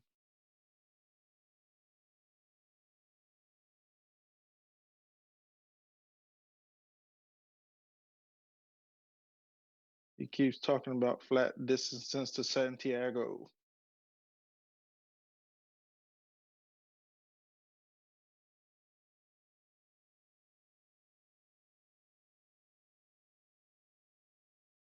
What you got up, Adam? Something you're going to need to be concerned with? What, there's This something. is. You explain it, right? Who sent it? Yeah. Yeah, very quickly. There's a guy, a baller called Eric Erplingler. I have his surname a bit wrong. Verlinder? But he's been around. Sorry? What about Verlinder? That guy? No. It is one of the ballers. Eric Eplinger. I have his surname wrong, but he's been around a few years. But he sent me this because he was trying to argue with me about dip correction. He doesn't understand dip correction. He thinks the dip has something to do, like, because he's a baller, he has it in his head, it has something to do with a dip to a geometric globe horizon or something like that. So it's a dip below the water line underneath the boat. And he thinks there's refraction involved in it as well. Now, what he's mixing up is that the refraction is only below 20 degrees and it's celestial refraction. It's not 7/6 R. It has nothing to do with that. It's nothing to do with the horizon. It's the position of the celestial body over the horizon. That's what, and that is added in the nowadays tables into the dip correction. That is added as a kind of an extra these days. It wasn't in the past, but Tent was telling me these days it's added. And the reason it's added is just for ease of use. So you don't have to do two calculations. It's kind of added in so you don't have to do it. So into the dip correction, they'll add celestial refraction below 20 degrees or whatever, just to make things handier and easier, right? Just like the way salt reduction makes things handier and easier, makes it more precise. But he was trying to argue first about, just basically trying to argue about the dip correction, what it is. First, he was trying to argue that the line comes up to the eye line of the observer. And I had to point out to him, it doesn't matter, even if you do try and describe it that way, that water between the boat or underneath the boat still has to be in a horizontal with the horizon, because the correction is only the height of the observer's eye. And that's taken a port before the navigator leaves, well, on a new ship, before the navigator leaves. So if they're on the ocean for 3 weeks, that navigator will be only using that exact height of eye correction for every correction, right? If he wants to have specific, if he wants to be accurate, he or she will have to just use, they'll be using that correction each time. There won't be a different correction. Like, you can't have a consistency if you're dealing with refraction. Refraction is not constant. So how could you add in refraction when you don't know what it's going to even be? Like, as far as they are 7/6 or whatever, the position of the horizon, all this, you don't know where the position of the horizon is going to be. But the horizon can be closer to you or further away from you, it doesn't matter. That won't change the dip correction, because the water underneath the boat is always in a horizontal with the horizon and the GP point of the star. But like a lot of ballers, he has it in his head that the dip correction has something to do with a line that goes below what would be a horizontal line from underneath the boat. And it also involves some kind of globe standard refraction. So he did this up. He was polite to me and everything, so I'm not going to say anything bad of him in that way. But he did this up and sent it to me.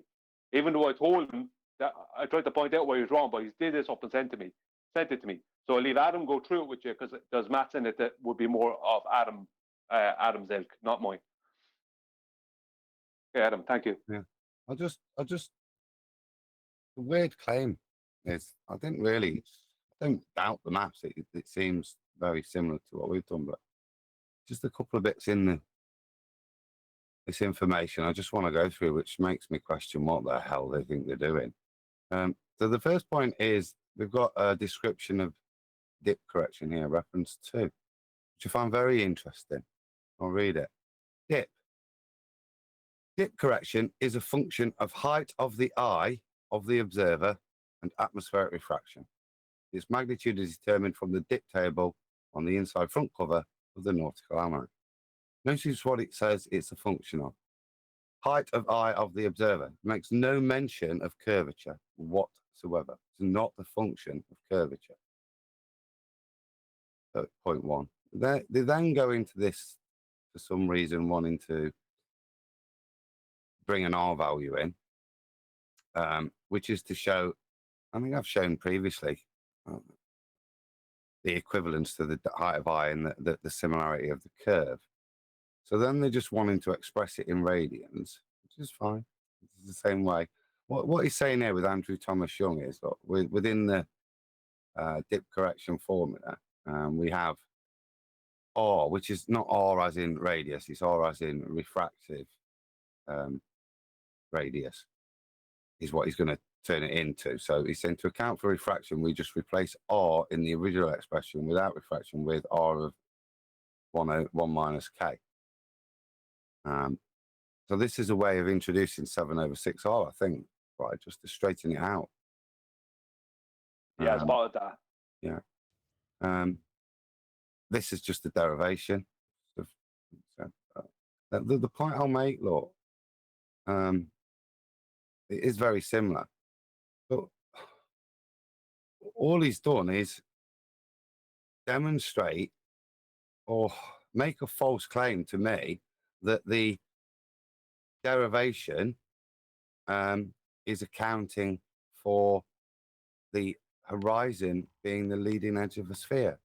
And that's what he's showing in this maths. And if that's the claim he wants to make, that dip to the horizon is based on height of eye and the fact that the horizon is the leading edge of a sphere, yeah, then I'm happy to say, yeah, fine. Because that fundamentally only requires one response, black swan. So I just genuinely don't get what they're doing, right? All they've tried to do is force in some of the refraction stuff. I'll show in a minute what they're trying to do. I'll get GeoGebra out and I'll show everyone. No, I didn't see the point in. Look, Yeah, that's what whatever I'm they thinking, do, this black is going to be swan, very right? close, isn't it? So if I've, this will be close to, like I said, those tables where you draw them out. Rufy sent it me. So they've got these calculations, and it's a similar shaped arc to the arc that's drawn out by the height of eye dip correction. I genuinely don't. Lovely bit of maths, okay, to build R into it to show an equivalence. But in doing so, like I say, the fundamental point means you reify the horizon of the leading edge of a ball. In which case, how's that tangent working out for you, Rufy? Yeah, exactly. Take it. Take that, maths. Yeah, I agree. You've got a piece of maths that shows that the dip correction to the horizon, if we assume that the leading edge of a ball is the horizon, matches. Now I'm going to show you a picture of the black swan. And I'm asking you to now explain the two. You can't. It's over. All you've done is do a lovely bit of calculation and balancing to force R in there to give you an equivalent table. It's not exactly the same. What? Sorry? Arc minutes of Oh, no, sorry. No, when I say arc, I mean when you draw the graph out of how you plot the graph of height of eye against the dip correction, it draws a similar arc line. Sorry, John, not arc radians or anything. What's this on the screen? This is their derivation to incorporate R and So it has dip. Atmospheric refraction. Okay, so it has dip, that atmospheric refraction. That's paradox. Dip, arc minutes in brackets. Dip is not arc minutes. It's height above water.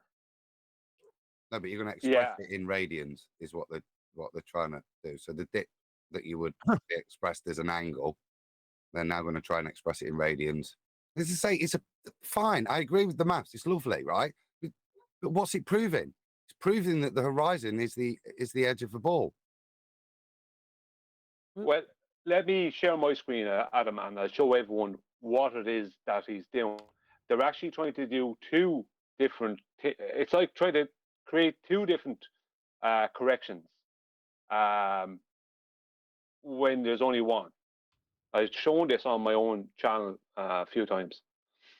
So here we have, here we have this, right, which is your angle. Let's say K is where the GP point is, and G is where you're going to hit the horizon, let's say, right from your boat.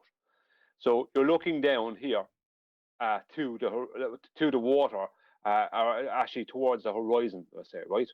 But for them, even with 7/6R, right, they will never have this line at the horizontal. That will never be the case with 7/6R.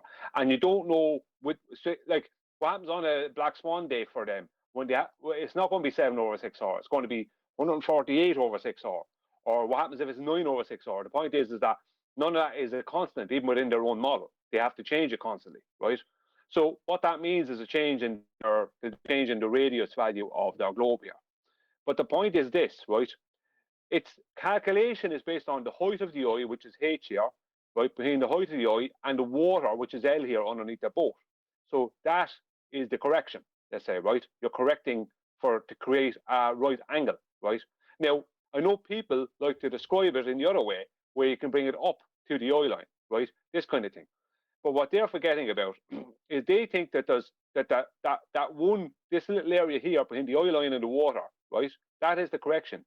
But what he first tried to argue with me, and others, they all have tried to do this, tried to say, oh, the line comes up to the eye line, right? Because they are thinking that the line is coming from a curved line, from a curved surface that's below the horizontal, at the horizontal underneath the boat, and it's coming up to the eye. That's what they're trying to do. But without realizing, no, this little area here, that, I just zoom in so you can see it. This area, that is the correction. So it doesn't matter if you bring the vertex down, right, like that, or you bring the line up now, right, or you bring the line up to the eye line. It doesn't change anything. You only have that small correction, right? So that small correction is not going to work if the water underneath the boat is not in a horizontal with the horizon and the GP point. That correction is, it won't work if you're coming from below. If you're coming from below, let's just say the horizontal. Let's say this is the horizontal from underneath the boat, the water. You're coming from below there, right? Then your correction will bring you up to here, and you still won't have a 90. You can't have a 90 that way. The whole point is to get a 90. And they're looking past the whole reason for doing this. That's what they're doing. Are you trying to say something, Kiwi? Yeah, I'm going to debunk them right now. Rubber ducky life preserver. And their fucking argument is over. Yeah, right there. Rubber ducky life preserver. There you go. That's it. They have Their argument is overweighted all this. All of this argument.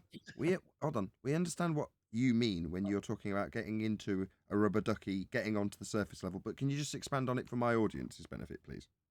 Yeah, the dip correction is rendered null if you jump off the boat with your sextant in a rubber ducky life preserver and then take your angle measurement then.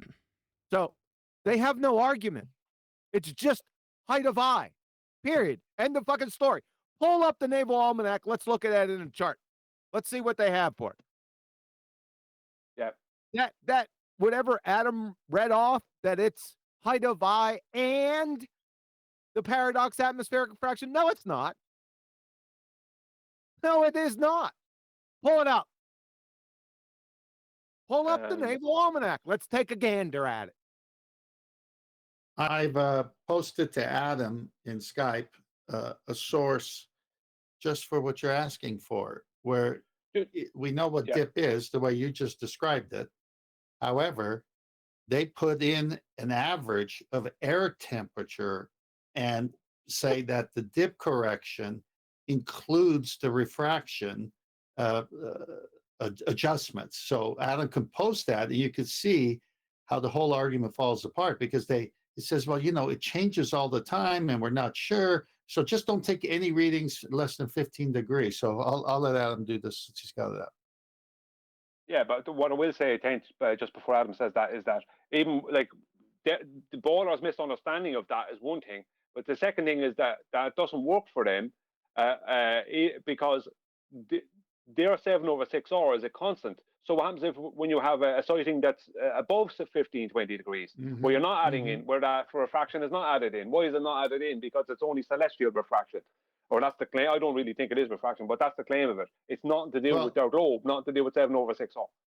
Yeah, no, they still add it in. It's just very minute. It doesn't make much of a difference, but they have to put it there for the trick Adam explained why they do it. But John QE explained it perfectly. When your eyeball is at the water line, there is no dip requirement. It's only a requirement when your eyeball is above the water line. They just slip in the refraction tables, which are unnecessary if your eyeball was at the water line. So what happened to refraction when your eyeballs are on the water line? Yeah, what happened to fairy tale atmospheric refraction? It go bye-bye. Huh? Just because you drop down to the rubber. I got 4 words for you. Eric Epling, numpty dipshit moron. Rubber ducky life preserver. You're fucking debunked. Thank you. Can you explain what that means, please? Well, let me just round out. Rubber ducky, you're the one. So just to round out, the higher, the less, the lower to the horizon, the more. But as we just heard, if your eyeball's on the water, can't get any lower to the horizon than that. None. A good example. During recon, There is a further response that needs to be pointed out here. That this is height of eye correction. Now, the way in which this guy's responded to you is to say the way in which we compensate this is to use the geometry of a ball to calculate the adjustment. As I pointed out previously, this is an optical adjustment of how the eye renders a flat plane at distance and where the horizon renders, based on, as in that earlier statement, the relationship between the height of the eye above the deck. Yeah? This is an optical adjustment for perspective. Therefore, no solution, even if the numbers do match, can be correct if the way it derives the numbers is through geometry of a ball. The only ball you should be considering in this is the eyeball. Yeah. So when a recon SEAL or recon Marine comes up out of the water and they're submerging the water up to their goggles, okay, or a periscope is up, depending on the height of the periscope, that's probably the shortest you're going to get from the baseline horizon level to look out. There is no 6 foot, there is no 5 foot, there is no 3 foot. When you come out of the water and you have the water between, right at the lip where your mustache is, and you're looking through your night night vision goggles, and you're looking on a recon, that's the eye level right there. And if you can see the enemy or the target, depending on how far it is, whatever device you're using, that's probably the shortest height of a dip differential from the baseline to the viewpoint of the observer. Correct? Hit him with that last paragraph on 172. Hit him with it. Did you ask me that? Dip is purely a function of our height of eye. Go look what purely a function of. Told you. That was the first thing I pointed out, even in his statement, Brian. He quotes that on his thing to you, that he tried to put in refraction, right, which is a distraction, right? Because the point is, it's a function of height of eye. It's not a function of a curving surface. Who's stating? What's this citation from right here? I'm not sure which book this one comes from, but I have a couple of them here. I'm going to read out. Good. So this is right.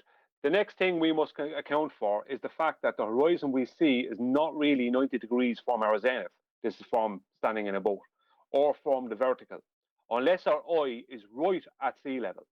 At sea level, the horizon, at sea level, the horizon is tangent to the sea surface and at right angles to the vertical. But as our height of eye gets higher, the visible horizon dips lower and lower. The higher our eye, the bigger the amount of dip angle. Figure 13.3 illustrates the situation. Dip is purely a function of our height of eye. So if that height is known, dip can be calculated. A table on the inside front cover of the Nautical Almanac provides the amount of dip to be whatever. Now, if we go into here, height of eye. The height of eye over the surface of the water in feet or meters. The sight reduction table is used for a sight with a sextant. Assume the eye to be at ocean level, right? That's sight reduction. Has to always put the eye at ocean level. Rubber ducky, right? In the general case, and because of the height of eye above sea level, the angle measured with a sextant HS is a little too high, since the actual horizon seen by the observer is a little further away and therefore a little below the rational horizon at the edge of the horizontal plane. The angle HS measured with the sextant therefore needs to be corrected for the dip, the small angle between the horizontal plane, rational horizon, and the actual horizon. Now, next one. Right, dip. The altitude of the sun, which we measure above the observer's horizon, is always too high, and this dip error always needs to be subtracted, hence the sign in front of it. This is because the observer is standing on the deck of the boat and thus well above the surface of the ocean when taking a sextant sight. As a result, our observer's horizon is further away and lower than the rational horizon, which we would use if our eye was just above the water, for instance. If we were looking at the horizon from the periscope of a submarine. The higher the observer is above the surface of the ocean, the larger the dip angle. Right, I'm just going to go over to here. There's more stuff there, but I'll just go over to here. So the Nautical Almanac and sight reduction tables assume that the sights are taken at sea level, for instance, from the periscope of a submarine barely emerging above the water. The height of the observer's eye above sea level determines the dip. This angle must be removed from the altitude of celestial body above the horizon that is measured with a sextant, HS, to obtain the apparent altitude. So, Brian, go to the top. Hang on, Brian. Go to the very top on the right, to the top chart. Now, height of eye. Go. Yeah. What is it at zero? What is it? Dip angle. 0. 0, 0, 0. Yeah. Done. Over. Yeah. Exactly, Dan. Very good. Good point. Well, there it is with the table. Where's refraction in that fucking table? That's right. Yeah, it's only something they've added recently, isn't it, Taint? It's only something they've added recently. They started added in the celestial refraction below 15 degrees in the tables, but they weren't doing that in the past. It's only something. Even it's not 7/6 hours. It's not standard refraction. Even with it added recently, what I just sent Adam, there's none to account for at 0. So what you're doing is saying that it's the height above the sea level. Once you get your eyeball on sea level, there is no dip correction and there is no refraction correction. But if Adam reads that thing that I sent, you could see it's an optical thing that they're trying to fit in, but it has nothing to do with Earth curve. I stopped sharing if Adam wants to share again. Yeah, it's not an optical thing. It's an elevation of your eye thing. They're in a complete category here. It doesn't matter anyway. How did they get the elevation angle in the first place on a curved water ball? How about that? This is what they didn't. That's what they're trying to. Go on, sorry, Nathan. No, they didn't. They needed a flat Earth for that. That's the conclusory point. But yeah, go ahead, Brian. Yeah, I was just saying that's the thing. You see, this is what they're juxtaposing incorrectly. They're trying to make the dip, the angle between the person's eye on a boat and their geometric horizon. That's what they're trying to make the dip to be. I'll show again there. 1 second now. I'll show again what they're doing, because this is the ridiculousness of it. And this is their argument, and this is what they keep getting wrong. So I'll just share that again. So what they're doing is they're trying to claim that the dip correction is a correction to a curved surface that is below the water line underneath the boat. Here is the water line underneath the boat. But the problem is this little area here is the amount that's what's measured at port. So if you corrected, let's just say, dip from that, you're going to be correcting up to there, and you still don't have 90. So their thing doesn't work even within their nonsense. But that's what they're trying to. That's what they're trying to say. Well, refraction brings it up, and then you have the dip correction comes up. It's nonsense. There's none of that going on.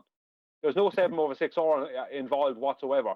Ruhif tried that with me. I said, show me where 7/6 standard refraction is part of celestial navigation.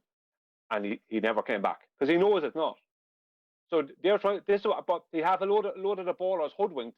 People like Ruhif have a load of them hoodwinked, thinking that the dip is down because the horizon is lower than the oil line standing on the boat, that the dip is down below the horizontal underneath the boat. It's nonsense. Right. I just They're want trying to to think that the dip is up to that. As John's not here to say it, so it's below surface level then. Yeah, their dip has to be below surface level. And what should I show you? See this little area? Just going to zoom in a bit. See this area here? It's just one, let's say, one little block here, right? Their dip, they think the dip correction is coming from below the horizontal, below surface area, up to that. But this is the dip measurement. This here.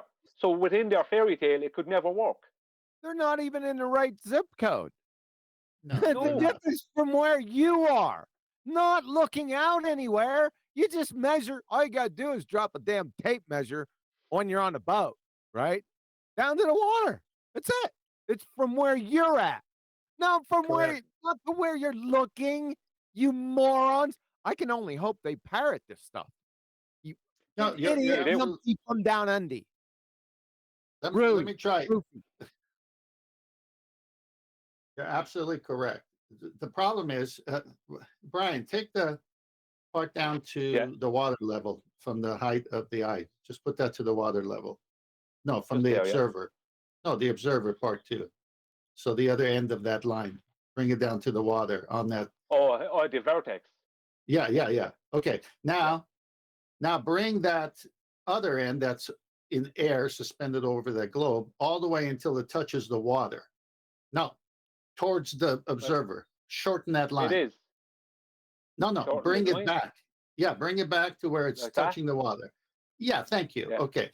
So now, if your eyeball is on the water, no dip correction, and you live on the globe, guess what has to happen here? That's the horizon. Guess what has to start here no matter what, with the Earth with a radius of 3959?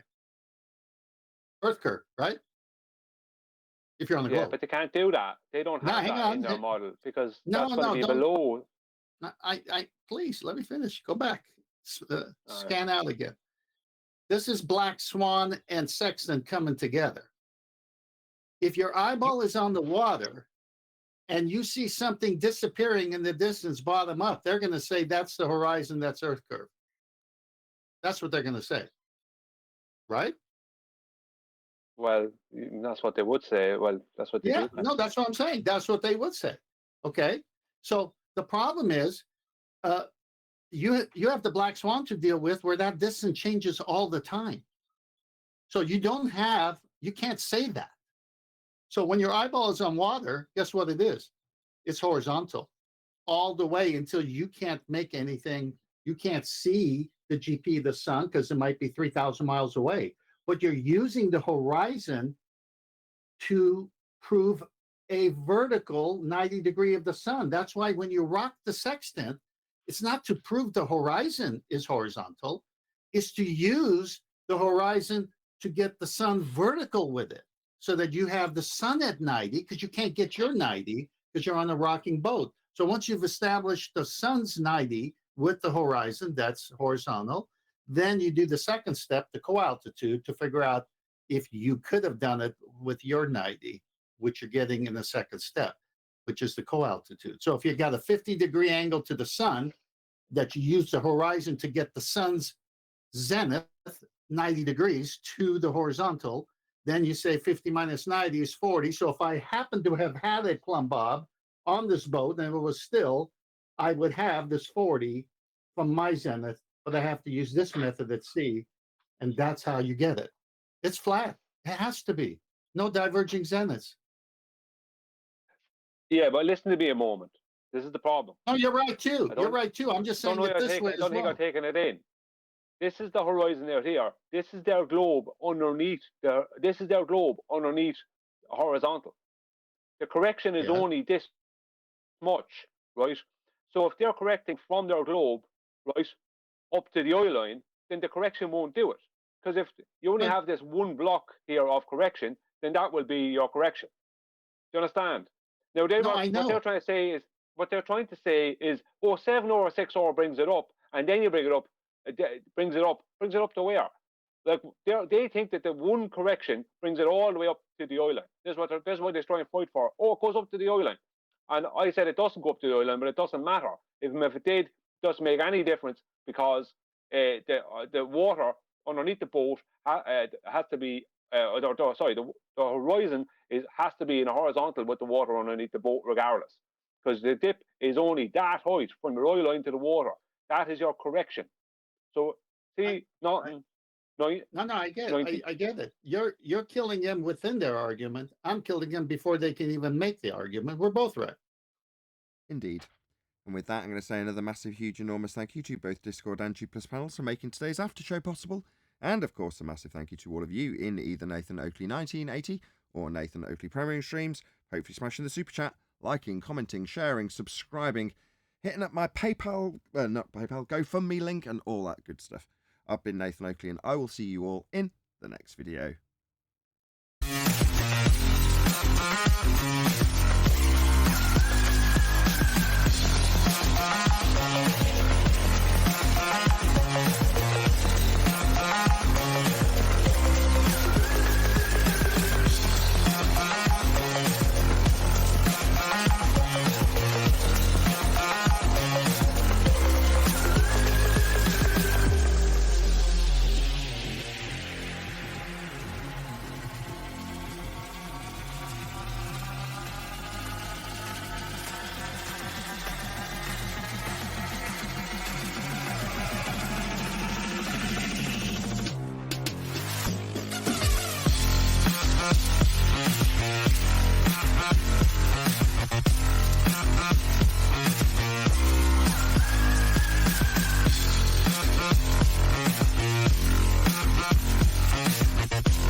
What a lovely day!